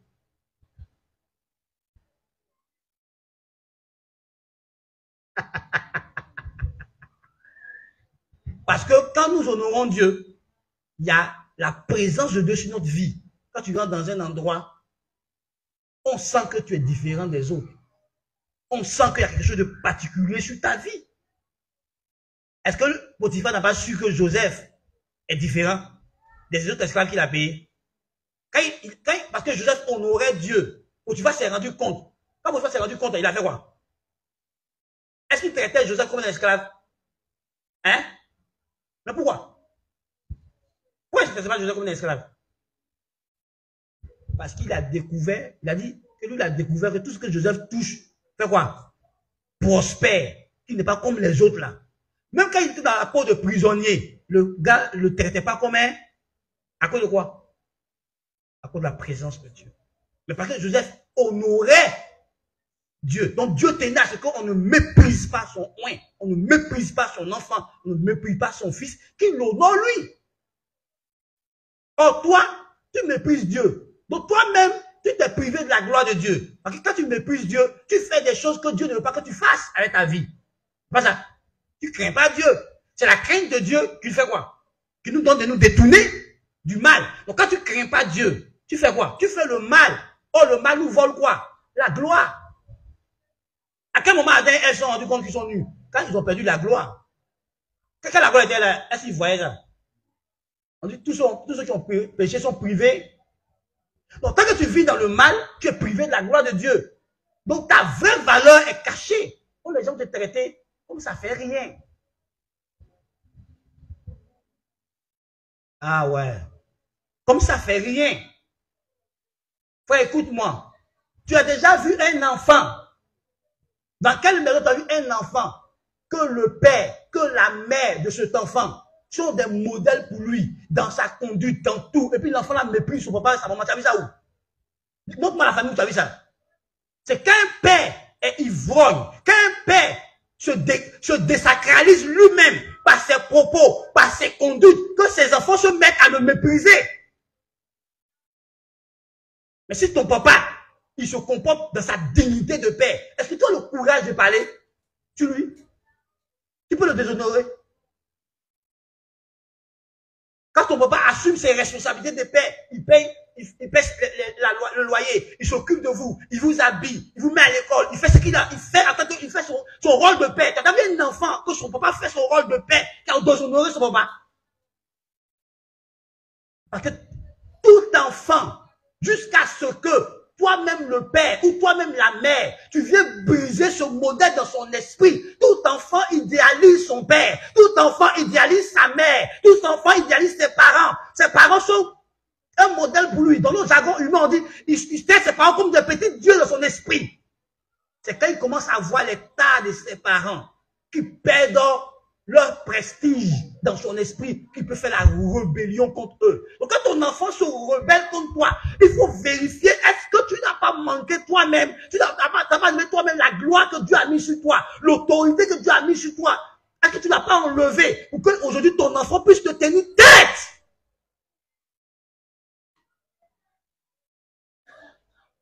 Parce que tu ne peux pas parler à ton enfant comme tu veux, le blesser moralement, le blesser dans ses émotions et t'attendre à ce que cet enfant-là passera toujours à te garder dans sa tête en estime. Si tu baisses dans l'estime de tes enfants, alors ils ont des propos et des comportements vis-à-vis de toi. Quand on dit aux parents, ne faites pas querelle devant vos enfants, c'est pourquoi? Parce qu'eux, ils vous idéalisent. Donc quand un enfant est arrêté là, tu dis à son père qu'il respecte, vaut rien, l'enfant te juge, toi, sa maman, dans sa tête. Quand tu rabaisses sa mère devant lui, l'enfant te juge, toi, dans son papa, dans sa tête. Parce que tu ne sais pas c'est comment l'enfant, il vous a placé dans son cœur. Donc si c'est sa maman qui est plus important que toi, et que tu es en train de la bafouer devant lui, cet enfant se rebelle contre toi. Il ne va pas te frapper, il veut défendre sa maman. Donc c'est la rébellion va contre toi. Quand on dit parents, soyez des modèles pour vos enfants. C'est toi qui es là. Papi, tu dis, ma mère, faut pas pleurer. Tu viens, il t'a mis un bonbon. Et puis tu viens pas le bonbon. Et puis tu fais ça, puis matin, ton enfant te dit, pas maman la même. Toujours tu dis, tu fais pas. Toujours tu dis, tu fais pas. Elle te dit, tu mens. Mais il a peur de dire, tu mens, il ne veut pas avoir une claque. Donc il te dit ça d'une autre manière. Toi, tu ne peux pas dire, oh, maman, il faut laisser ça. Il ne te croit plus. Oh, toute relation humaine est basée sur la confiance. Donc quand ton enfant ne croit plus en toi, il a perdu ta confiance. Tu veux qu'il te respecte en quoi? Mais quand ça chauffe là, nous on dit, ce sont nos enfants qui sont mauvais. On ne commence pas par nous-mêmes. Et vous posez la question, quand l'enfant vient sur la terre, qui l'éduque? Qui bâtit son caractère? Qui transmet un caractère à un enfant? Il vient un caractère? Est-ce qu'un enfant vient au moins un caractère? Quand nous donnons le caractère, par l'éducation, les valeurs qu'on lui donne, c'est quelle valeur tu transmets à ton enfant? Quelle valeur? Ton enfant t'entend dire des choses qu'on ne doit pas dire sur les autres, des choses qu'on ne doit pas dire sur ton mari. Ton enfant, ton mari n'est pas là dans ton nom, tu es assis à la maison, tu dis des choses sur leur père. Mais c'est leur père. Est-ce que tu comprends ce qu'il te dit là? C'est leur. Donc ils vont le défendre. Parce que comme c'est leur père, eux dans leur esprit, c'est leur père. Donc ils lui doivent l'honneur. Donc ils s'apprêtent à lui donner l'honneur. Et quand tu lui arraches l'honneur, ils vont te rappeler que c'est leur père. Ils vont te rappeler que c'est leur mère. Quand tu parles à une femme, tu t'as dit critiquer son mari, il va te rappeler que c'est de son mari que tu as dit de parler. C'est son mari. Mais non, ah ma copine, tu parles qui? De son mari. Elle t'écoute, mais tu n'es plus sa camarade. Tu veux salir son mari, son trésor à elle. Même si c'est vélo il est important pour elle. Elle a suivi ça. Quand tu le méprises, elle se fâche contre toi. Frère, est-ce que tu comprends? Donc quand celui qui donne l'honneur, tu ne veux pas qu'il te donne l'honneur, que tu le méprises, tout le monde te bafoue, tout le monde te méprise. Parce que tu ne donnes pas l'honneur à Dieu. Or, quand tu donnes l'honneur à Dieu, Dieu fait des choses dans ta vie, autre que les autres, pour parler de toi, ils ont du mal. Il ne peut que te célébrer. Or, nous, on n'honore pas Dieu. Et on veut être honoré. Enfin, écoute-moi. Ce n'est pas ton patron qui t'élève. Ce n'est pas ton pasteur qui t'élève. C'est Dieu qui t'élève. Mais il passe par les autorités déléguées qu'il a établies. Donc, c'est quand tu marques le cœur de Dieu que Dieu ordonne une élévation pour toi. Dans la sphère où il veut que tu sois élevé, alors l'autorité qui le représente là-bas, Dieu parle à son cœur en ta faveur. C'est Dieu qui bénit. Ce n'est pas le pasteur. On dit quoi? Je déclare sur ta vie au nom de... Ce n'est pas nous on bénit, c'est lui qui bénit. Donc on dit ça en son nom pour que lui le fasse. Donc si tu n'as pas touché le cœur de Dieu, moi je vais déclarer toutes les paroles que je veux. Aucune ne sera accomplie. Aucune n'aura effet. Parce que celui qui doit faire pour que ça ait effet, là, toi tu es en conflit avec lui, qui est Dieu. Parce que tu ne sais pas l'honorer. Alors, allons-y honorer Dieu. Pour que nous-mêmes, on soit honorés. Chez nous à la maison, en famille, partout où on est, on sera honoré. Imagine-toi que le patron de la maison, sa bonne passe, il tape ses fesses. Sa bonne passe, il tape ses fesses. Sa bonne passe, il tue ses seins. Et il est sûr qu'elle va le considérer comme chef de la maison. Entre nous, s'il a du comportement, elle va faire quoi? Puis, si elle a réussi à avoir affaire là, c'est de son camarade de jeu. Sa maîtresse de maison, même là, elle trouve qu'elle et sa maîtresse partagent la même chose. Donc, ils sont plus, elle est plus servante, elle est co-épouse. Ils sont égales. C'est parce qu'elle est arrivée dans la maison d'Abraham. Quand Agar a vu l'affaire, elle a fait quoi à Sarah? Elle a dit qu'elle l'a méprisée. Est-ce qu'elle l'a méprisée avant? Elle l'honorait, non? Mais quand Sarah a déshonoré son mari, en prenant sa servante, mettre dans le lit de son mari, elle a déshonoré son mari. Sa servante a été celle qui l'a fait quoi? Mépriser après, qui l'a déshonoré après. Donc, quand elle vient de son mari, elle a dit, mais elle a ton pouvoir, c'est ta servante. Qu'est-ce que tu veux d'elle? Maintenant qu'elle vient dans ma chambre ici là. Donc, il ne faut pas m'accuser, moi, elle fait quoi? Quand elle disait non, tu dis, toi, tu ne vas plus mettre au monde. Il n'y a qu'à prendre sa force. Il te dit non, ma femme. Tu dis, popon, il est fait. Donc, si elle te méprise, il ne faut pas passer sur moi. Elle a ton pouvoir, j'ai ça, c'est ton affaire. Ce n'est pas mon affaire. Comment tu as fait pour la convaincre, pour la mettre dans ma chambre là? Il faut lui montrer que tu es toujours la maîtresse des maisons. Il faut aller régler ça, moi je ne suis pas dedans. Mais c'est ça le problème. Souvent dans des comportements dont on ne fait pas attention. Quand un enfant est né, il ne respecte pas ses parents, ses petits frères ne le respectent pas. C'est une hiérarchie. Tu es assis devant tes parents. Eux ils disent, ah, toi tu dis, oh, tu dis 15. Tes petits frères ne vont pas t'honorer. Moi je suis témoin de ça. Quand je me jouais les petits crânes brûlés, mes petits frères ne me respectaient pas. Mais depuis que j'honore mon père et ma mère, mes pauvres petits frères, même père, m'appellent papa. Quand ils parlent là, ils font attention. Pourquoi? Parce que je donne l'honneur à qui je dois donner l'honneur, à mon père et à ma mère. Ils voient que je ne déshonore plus mes parents. Donc, eux tous sont comme ça me respecter. C'est une hiérarchie. Tu ne peux pas manquer de respect à ton autorité, puis croire que ceux qui sont en bas là, pour te respecter. Tu mens. On dit lui là, couleur. Hein? Lui là, coule où? Et puis ça arrive où? Bon, quand toi tu es l'aîné, tu as de manquer de respect à tes parents, lui là, ça te fait quoi? Ça fait quoi? Ça monte. Ça descend qui là-bas, là-bas. C'est tes petits frères là. Ils vont te donner la monnaie de ta pièce. Tu vas voir comment ça fait mal quand quelqu'un est autorité. On le bafoue. Ils vont te corriger. C'est ça.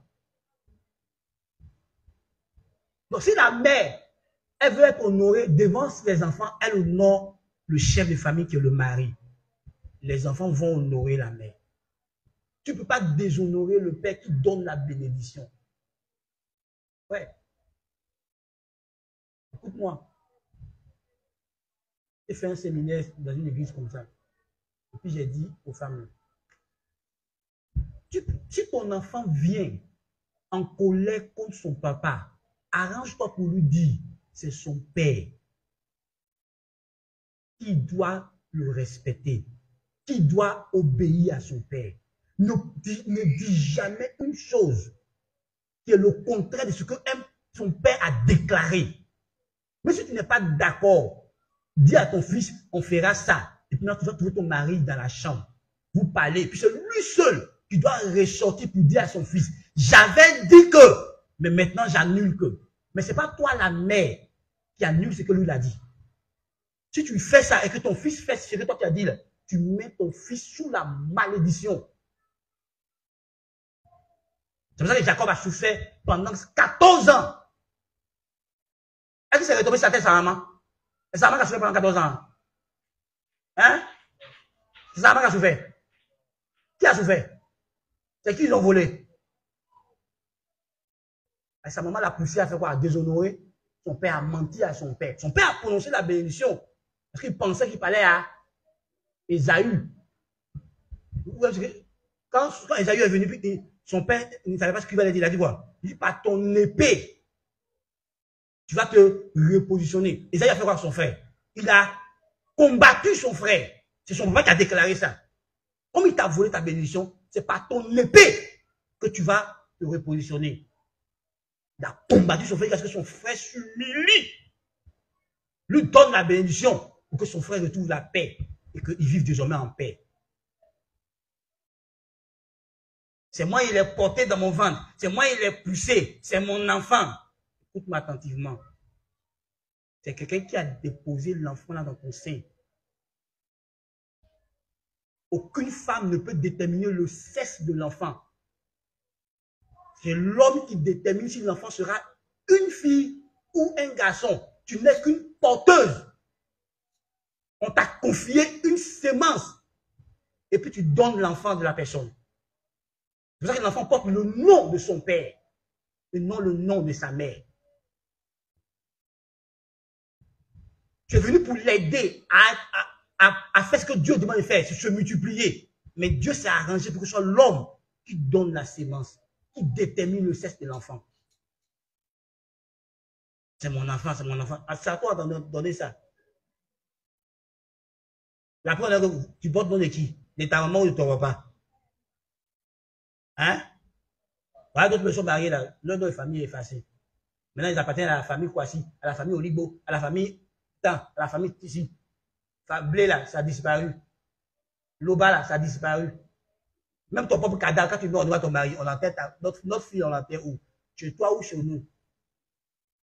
Même tes parents savent ça. Tu ne peux pas te dire où on enterre ton cadavre. C'est ton mari qui dira ça. Et toi, c'est leur fille, non? Mais pourquoi ils ne décident pas? Ceux qui font ça sont les bandits. Les gens qui ne respectent pas les choses que Dieu a établies, c'est eux qui font ça. Même à l'hôpital, ton papa a arrêté là. Quand tu es marié légalement, ton papa a arrêté là. Quand le médecin sort, il cherche ton mari. Quand il dit non, je suis son papa, il dit oui, il est son mari. Parce qu'il ne peut pas donner l'information à ton père. Il cherche ton mari. C'est pas ton papa qui est là. Il dit, c'est ma fille, c'est pas qu'il a bien mort. Il dit oui, il cherche son mari. En souci de papier, il a donné madame Tan. Il cherche son mari pour lui dire ce qui ne va pas. Marie, le papa là, ils sont là, il peut Marie là, rentre dans le bureau du médecin. Ça, lui, il parle. Et puis, celui qui sort pour dire, famille, voici ce que le médecin dit. Ah non, c'est mon enfant, c'est mon enfant. Et puis il dit ça comme mon enfant. Attends, à qui il parle? C'est à son enfant, il parle. C'est son enfant à lui aussi, non? Et puis il est en train d'exercer son autorité de père. Même si toi, la mère, tu ne supportes pas l'autorité qu'il a en train de manifester, c'est l'autorité de père qui a été manifestée pour recadrer son enfant. Donc tu ne peux pas aller contre ça. Tu dois soutenir. Et puis là, après, arrive dans la chambre là-bas. Ah, chérie, tu as été un peu trop dur, un enfant. Mais c'est pas devant l'enfant qui dit, ah, t'es exagéré. C'est trop dur, mais à quoi même? Quand un enfant a parapluie, il manipule ses parents. La mère est censée soutenir l'autorité du mari et non aller contre l'autorité du mari. Il y a ça. Vous devez comprendre ça. Même s'il est païen, c'est Dieu qui donne ce pouvoir. S'il prononce une parole, ça va faire effet. Enfin, moi, je suis pasteur. Et puis, elle et ses parents étaient en conflit. Je n'ai rien dit. Malgré mes prières, Ce qu'eux, ils ont déclaré dans leur fétiche là, ça faisait blocage dans notre vie. Et que Dieu me donne la révélation. Et que Dieu nous donne aussi la révélation. On demande pardon à Dieu, on a préparé nos présents, et puis elle est partie vers ses parents pour poser un acte vers son oncle, qui était son père adoptif, pour l'honorer. Quand elle a pu poser l'acte, et puis Dieu a commencé à faire certaines choses pour nous. Je suis pasteur. J'ai l'onction. Je faisais entrer d'autres dans les bénédictions et dans les miracles. Mais parce que eux se sentaient déshonorés. Ce qu'eux ont déclaré, là, ça a créé des blocages chez nous. Et quand nous, on les a honorés, Dieu de justice maintenant s'est levé pour nous. Donc écoute-moi bien. Mais si le Saint-Esprit t'a oint et puis te parle comme si on faisait journal télévisé. Si ton papa, il est ton papa, même s'il est païen, même s'il est sorcier, que tu le déshonores, le ciel va se fermer sur toi jusqu'à ce que tu ailles l'honorer. Même si ta maman, elle est tordue, elle est comment? C'est ta maman. Tu t'as amusé à la déshonorer. Oh, je viendrai à ça. Quand je vais parler de l'honneur des pères, je vais dans plein de profondeur. Vous vous amusez. C'est leur position qu'on honore. Mon papa lui dit, papa a compris. Et après, maintenant, son papa, tu sais ce qu'il a dit là, il ne peut pas faire ça, parce que on discute. Qu'est-ce qu'il comprend? Il ne va pas comprendre, il met dans la prière. Et puis, pour que Dieu incline son cœur, on va lui dire, non! Tu ne fais pas ça, t'as compris? Parce que j'ai commandé ma vie. Tu as décidé de faire ça, toi, tu n'as rien à dire. À mon père, il parlait comme ça. Parce que j'étais ignorant. Quand je suis converti, Dieu a ouvert mes yeux. Je négocie avec mon père. Malgré que je suis pasteur. Et que j'ai l'onction. Mais il a l'onction sur moi. Dieu lui a dit, Dieu lui a donné l'onction d'être mon père. Il est mon père. Et je lui dois respect. Jusqu'à ce qu'il meure. Je ne peux pas le mépriser dans mon cœur, ni dans mes actes, ni dans mes paroles vis-à-vis de lui. Même si lui, ce qu'il dit, ce qu'il fait, le rend méprisable, moi, je dois le maintenir dans l'honneur. Je ne suis pas son juge. C'est Dieu qui est son juge. Mais si lui veut qu'il descend dans la boue, mais moi, je dois lui donner l'honneur. Vous voyez? Oh, Saint-Esprit. Les fils de Noé. Il y a un qui est entré. Et puis il a vu à faire de son papa. Et puis il est sorti pour faire quoi? À qui il a dit? Est-ce qu'il a dit ça à un étranger? Hein? À qui il a dit? À ses frères, non? Mais pourquoi il a été maudit? Et puis la maison a pris. Réfléchissez à ça. C'est son père qui a bu, qui s'est enivré. Donc qui est en faute? C'est le père, non? C'est lui qui doit fermer sa tente, non? Hein? C'est lui qui s'est mis nu dans sa tente et il a bu, non? Mais pourquoi quand l'autre, il va rencontrer ça aux gens qui ne sont pas prononcent une parole, le ciel cautionne la parole sur sa vie? Allez réfléchir. Le ciel a fait quoi? Dieu était d'accord avec ça. Il a été maudit.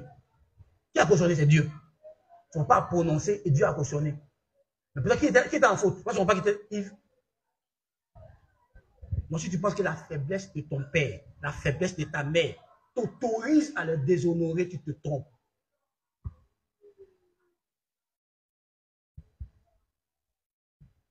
Ça ne t'autorise pas. Même quand eux se désacralisent, toi, tu dois les garder sacralisés dans ton esprit. Tu n'es pas leur juge. Avec ta maman, tu vas payer ça. Ta vie va devenir difficile sur la terre. C'est pour ça que le diable aime employer ceux qui sont en position d'autorité pour poser de mauvais actes. Pour que ceux qui sont en bas, ça bloque leur bénédiction. S'ils ne savent pas traiter avec.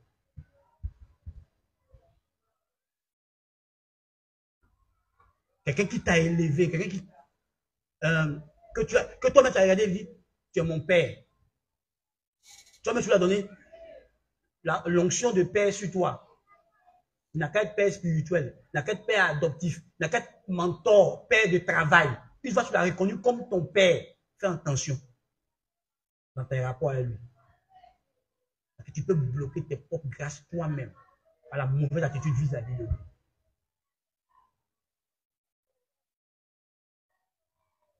Tu connais le prix que ton papa a payé pour que tu viennes au monde? Tu ne connais pas. Et puis j'ai toi qui as dit, ouais. Mon frère, vas-y. Tu connais le prix que ta maman a payé pour que tu sois sur cette terre ici? C'est entre la vie et la mort, elle est passée pour te faire venir au monde. Mais si après ça, elle a fait des erreurs.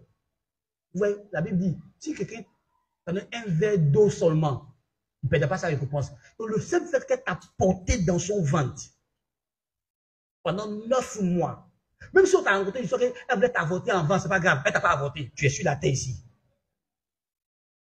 Pour ça là seulement, pour son sang qui est vexé, si tu t'es amusé, tu as dit, tu as un problème. Je ne dis pas ça pour que les parents deviennent des trucs. Je te dis ça pour que tu comprennes. Tu es adulte. Il faut traiter tes parents s'ils sont encore en vie. S'ils n'ont plus envie, demande pardon au Père Céleste pour le traitement que tu as eu dans ton ignorance. Et à partir d'aujourd'hui, comporte-toi bien avec ceux que toi-même tu appelles papa, maman. Quand tu es devant eux, là, ne mets pas ta main sur ta bouche. Mets ta main sur ton cœur. Contrôle ton cœur. Que ton cœur ne dise rien de négatif les concernant. Ce n'est pas la bouche seulement, c'est ton cœur d'abord. C'est quand ton cœur a fini de méditer que tu as ça sur ta bouche. Et enfin, Dieu, non, honorer Dieu apporte la bénédiction dans nos vies. Proverbe 3, verset 9 à 10. 10 dit que, alors, il fait quoi? Il remplira nos greniers. Qui se rappelle de l'histoire des sages-femmes en Égypte? Quand le pharaon leur a demandé de tuer les premiers-nés hébreux. Qui se rappelle ce qui s'est passé?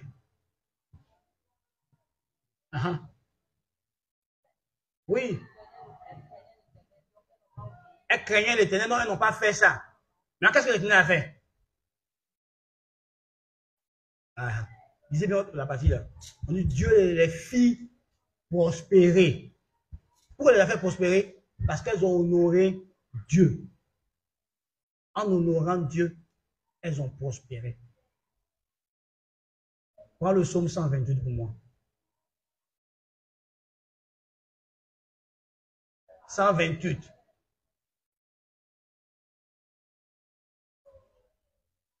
T'as trouvé? Tu t'es levé comme ça. Oui, lis.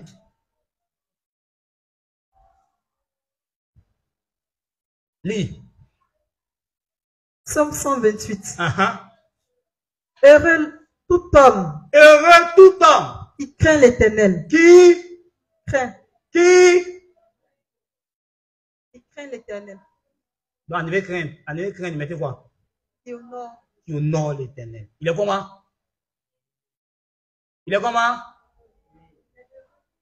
Ok, allons-y encore. Il marche dans ses voies. Allons-y. Tu jouis alors du travail de tes mains. Première bénédiction. On y fait quoi? Jouis. Il jouit du travail de ses mains. Tu es heureux. Il est heureux. Tu es prospère. Il est prospère. Est-ce que tu comprends ça? Il est prospère. Continue. Ta femme est comme une vigne. Sa femme est comme une féconde dans sa maison. Donc, sa femme porte sur eux. Dans l'intérieur de ta maison. Dans l'intérieur de sa maison. Tes fils sont comme. Ses fils sont comme. Des plants. Aïe. D'olivier. Autour de la table. Oh my God. Autour de ta table. Continue encore.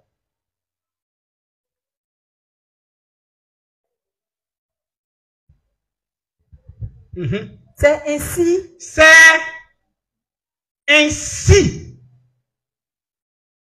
Qu'est béni.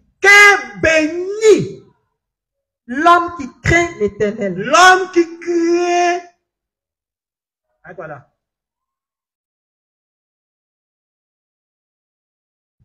Donc si tu travailles dur, et puis tu joues pas ton travail, tu ne crains pas le gars là. Si dans ta maison, il n'y a pas la paix, il n'y a pas la joie, il n'y a pas la complicité, il n'y a pas l'attente, tes enfants ne réussissent pas à l'école, il n'y a pas la fécondité, il n'y a pas le bonheur, il n'y a pas la victoire, c'est parce que tu ne crains pas l'Éternel. Tu n'honores pas l'Éternel. On dit c'est ainsi que l'homme qui craint Dieu, dont lui-même il est béni, sa femme est bénie, ses enfants sont bénis. Donc imagine-toi, si le père craint Dieu, ça arrive, et si maman craint Dieu, si enfant craint Dieu, c'est quoi qui va arriver? Ce sera plus grave. On dit, tu feras, tu prospères, tu es heureux. Est-ce que cette famille peut être heureuse, que ses enfants soient heureux, que sa femme soit heureuse? C'est ta famille qui sera heureuse. Parce que toi, tu crains Dieu.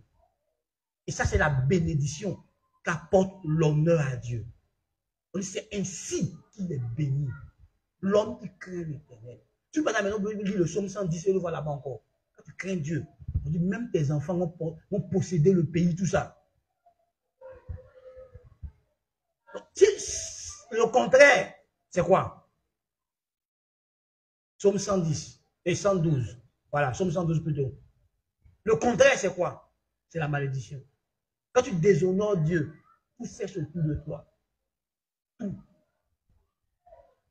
Mais quand tu honores Dieu, la santé de ta maison, tu vois même tous les plans que le diable prépare contre toi, Dieu finit par dévoiler le diable. Mes amis, craignons Dieu. Mes amis, honorons Dieu pendant notre vie. Mes bien-aimés, honorons Dieu pendant notre vie. Vous ne savez pas ce que vous perdez d'être chrétien et puis ne pas vivre une vie dans laquelle Dieu est glorifié. Vous perdez tellement de choses. Quand tu vis ta vie dans laquelle Dieu est glorifié, ah mon frère, heureux. Au fur et à mesure que les années passent, les gens vont comptabiliser les bienfaits de Dieu dans ta vie. Ça ne va pas cesser, ça ne va pas s'arrêter. Tant que tu grandis dans le respect de Dieu, Dieu déverse sa gloire dans ta vie, dans ta maison, dans ta famille. Et tu vois, la Bible dit que Dieu bénit jusqu'à la 1000e génération de ceux qui font quoi? Ceux qui le craignent. Donc, quand toi tu décides que moi, je vais honorer Dieu par ma vie, il y a 1000 générations après toi que tu viens de sécuriser parce que toi tu honores Dieu. Parce que toi tu crains Dieu. Grâce à toi, 1000 générations après toi auront la faveur de Dieu, auront la bénédiction de Dieu, auront la grâce de Dieu. Dieu sera avec eux. Souvenez-vous, qu'est-ce que Dieu a dit à Moïse? Il dit, je suis le Dieu d'Abraham, d'Isaac et de Jacob. Je me suis souvenu de ma parole, de mon alliance avec eux, pour venir libérer mon peuple d'Israël. Non, ce n'est pas à cause d'Israël qu'il est descendu, c'est à cause du souvenir de leur père. Ce que leurs pères ont fait, qui ont fait qu'Israël, Dieu est descendu pour les libérer de la servitude. On dit souvent aux gens, les hommes qui sont sous l'autel de Dieu, là, même quand leurs enfants sont comme ça, taisez-vous, parce que leur alliance est Dieu, parlera un matin en faveur, et puis leurs enfants reviendront dans les voies de Dieu. Parce que le gars dit dans sa maison là-bas, Seigneur, moi et Dieu, moi et ma famille, nous servons l'Éternel. Et puis il fait des offrandes pour ça. Donc Dieu ne peut pas se taire. Sa femme n'a qu'à être tordue, son frère est tordu, Dieu va régler ça. Parce qu'il a une alliance avec lui. Et Dieu voit que le comportement de son enfant là, ça déshonore son serviteur. Or, son serviteur l'honore lui. Dieu va travailler le cœur de l'enfant pour que l'honneur de son serviteur soit plus perdu dans la boue. Je vous encourage ce matin. Voici au moins 5 raisons majeures pour lesquelles nous devons honorer Dieu. Parce qu'il mérite l'honneur, parce que nous lui devons l'honneur, parce que quand nous honorons Dieu, Dieu nous honore en retour. Et quand nous honorons Dieu, Dieu déverse sa bénédiction dans nous et dans la vie de nos enfants, de nos arrière-enfants, de petits-enfants. La Bible dit, un homme de bien laisse un héritage à ses enfants et à ses petits frères. L'avenir de tes enfants L'avenir de plusieurs de tes petits enfants est entre tes mains. La manière dont tu marches avec Dieu, la manière dont tu es en train de payer le prix et tu es en train d'honorer Dieu, tu vas faciliter la vie des enfants demain parce que tu auras payé le prix, parce que tu auras laissé en héritage un hôtel de Dieu vivant dans leur vie, parce que tu auras prié et tes prières vont les couvrir et vont intervenir en leur faveur demain. Il ne s'agit pas juste de toi. Il s'agit des gens qui sont dans tes reins. Il s'agit des gens que tu as déjà mis au monde. Leur bénédiction, tu es le porteur de leur besoin. Rappelle-toi que Père signifie source et tu es la source de ta famille. Si ton Père à toi avait marché avec Dieu, il y a des combats que tu ne ferais pas aujourd'hui. Donc, tu comprends qu'avec toi, c'était un nouveau départ pour une autre famille. Tu as été le premier converti de ta famille. Paye le prix pour sauver des générations et des générations après toi. Honore Dieu. Honore Dieu de tout ton cœur.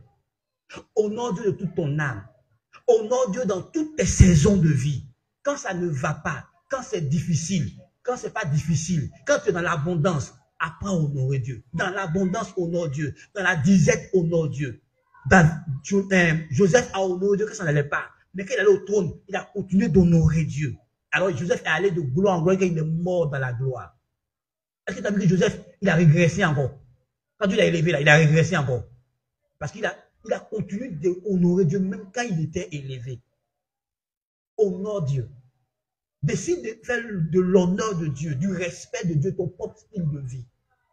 Décide que par ta vie, Dieu sera élevé, Dieu sera célébré. Mais si Dieu est célébré, toi aussi, qui est l'instrument de Dieu, on te célébrera, on chantera tes louanges. Les gens reconnaîtront des choses parce que tu auras honoré Dieu. Je t'en prie. Décide d'honorer Dieu. Et tu sais, qu'importe ce que tu as fait hier, c'est ça qui est bien avec Dieu. Si tu décides de partir de nouveau avec lui, tout ce que tu as fait hier, il efface par le sang de son fils Jésus. Et c'est un nouveau départ avec toi. Prends la décision ce matin. Prends la décision que tu donneras à Dieu, la place qui lui revient dans ta vie. Prends la décision ce matin que tu placeras Dieu en premier dans ta vie. Que tu ne mépriseras plus Dieu, ni dans tes pensées, ni dans tes paroles, ni dans tes actions. Prends la décision ce matin que toi, tu vas honorer Dieu. Alors, pendant que tu es en train de prendre la décision, pendant que tu es en train de parler avec Dieu sur la décision que tu prends ce matin, qu'à partir d'aujourd'hui, tu vas vivre une vie qui l'honore, parle avec Dieu. Prends la décision ce matin. Prends cette décision dans ton cœur. Prends la décision que tu vas plus mépriser Dieu. Parce que tu as compris que quand tu méprises Dieu, tu te prives de la dignité, tu te prives de l'honneur, tu te prives de la gloire, tu te prives de la bénédiction.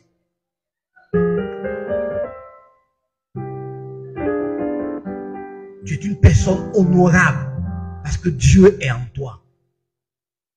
Alors honore Dieu pour que lui, il t'honore devant les hommes, que tu l'auras honoré. Prends la décision d'honorer Dieu dans ta vie spirituelle, dans ta vie de prière, dans ta vie de consécration. Prends la décision d'honorer Dieu dans tes finances. Prends la décision d'honorer Dieu dans tes rapports avec les autres. Prends la décision d'honorer Dieu dans tout ce que tu fais. Décide d'honorer le Seigneur ce matin. Elle t'appartient la décision. Décide d'honorer la parole de Dieu en la mettant en pratique. Parce qu'en pratiquant la parole de Dieu, tu honores le Seigneur. Décide ce matin. Parce qu'il y a de grandes choses, de grandes grâces, de grandes bénédictions qui t'attendent. Si tu honores Dieu, Dieu fera de toi une source de bénédiction. Dieu t'utilisera pour bénir des millions de personnes. Ton témoignage ramènera des âmes à Jésus. Parce que des gens connaissent ton histoire. Et quand Dieu aura changé ton histoire, le témoignage de ton histoire amènera des gens à Jésus-Christ. Décide. Par toi, la louange de Dieu sera suscitée dans le cœur et dans la bouche des gens. Décide ce matin. Décide ce matin. Alléluia. faire ces prières avec moi.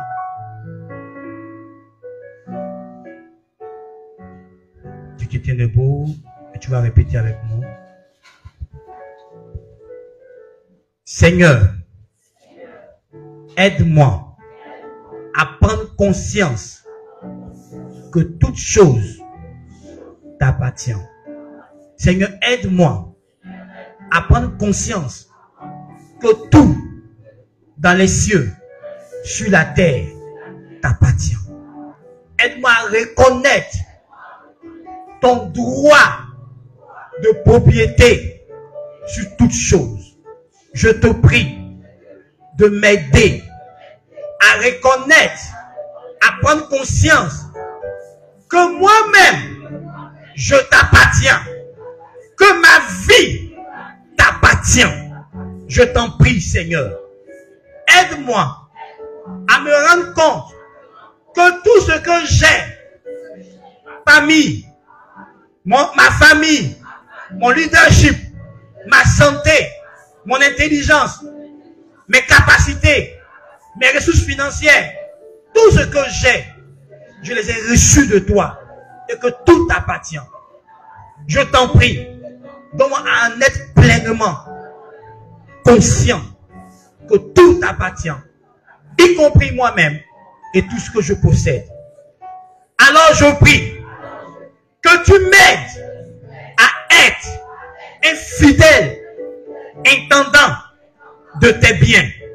Seigneur, apprends-moi à gérer fidèlement les biens que tu m'as donnés afin qu'elles puissent atteindre les buts divins pour lesquels tu les as remis entre mes mains. Donne-moi de les gérer avec la conscience qu'un jour je rendrai compte de ma gestion à toi le véritable propriétaire. Je te prie, aide-moi, Seigneur, à prendre conscience de ta présence en moi, de ta présence avec moi, dans le nom de Jésus. Oh Dieu, fasse que je vive une vie qui t'honore en tout point. Aide-moi à t'honorer par mon style de vie. Que par ton esprit, tu m'aides à développer un style de vie qui te glorifie, qui t'honore. Père, je ne peux pas y arriver sans ton aide. Je m'en remets à toi. Dans le nom de Jésus. Amen. Que Dieu nous bénisse.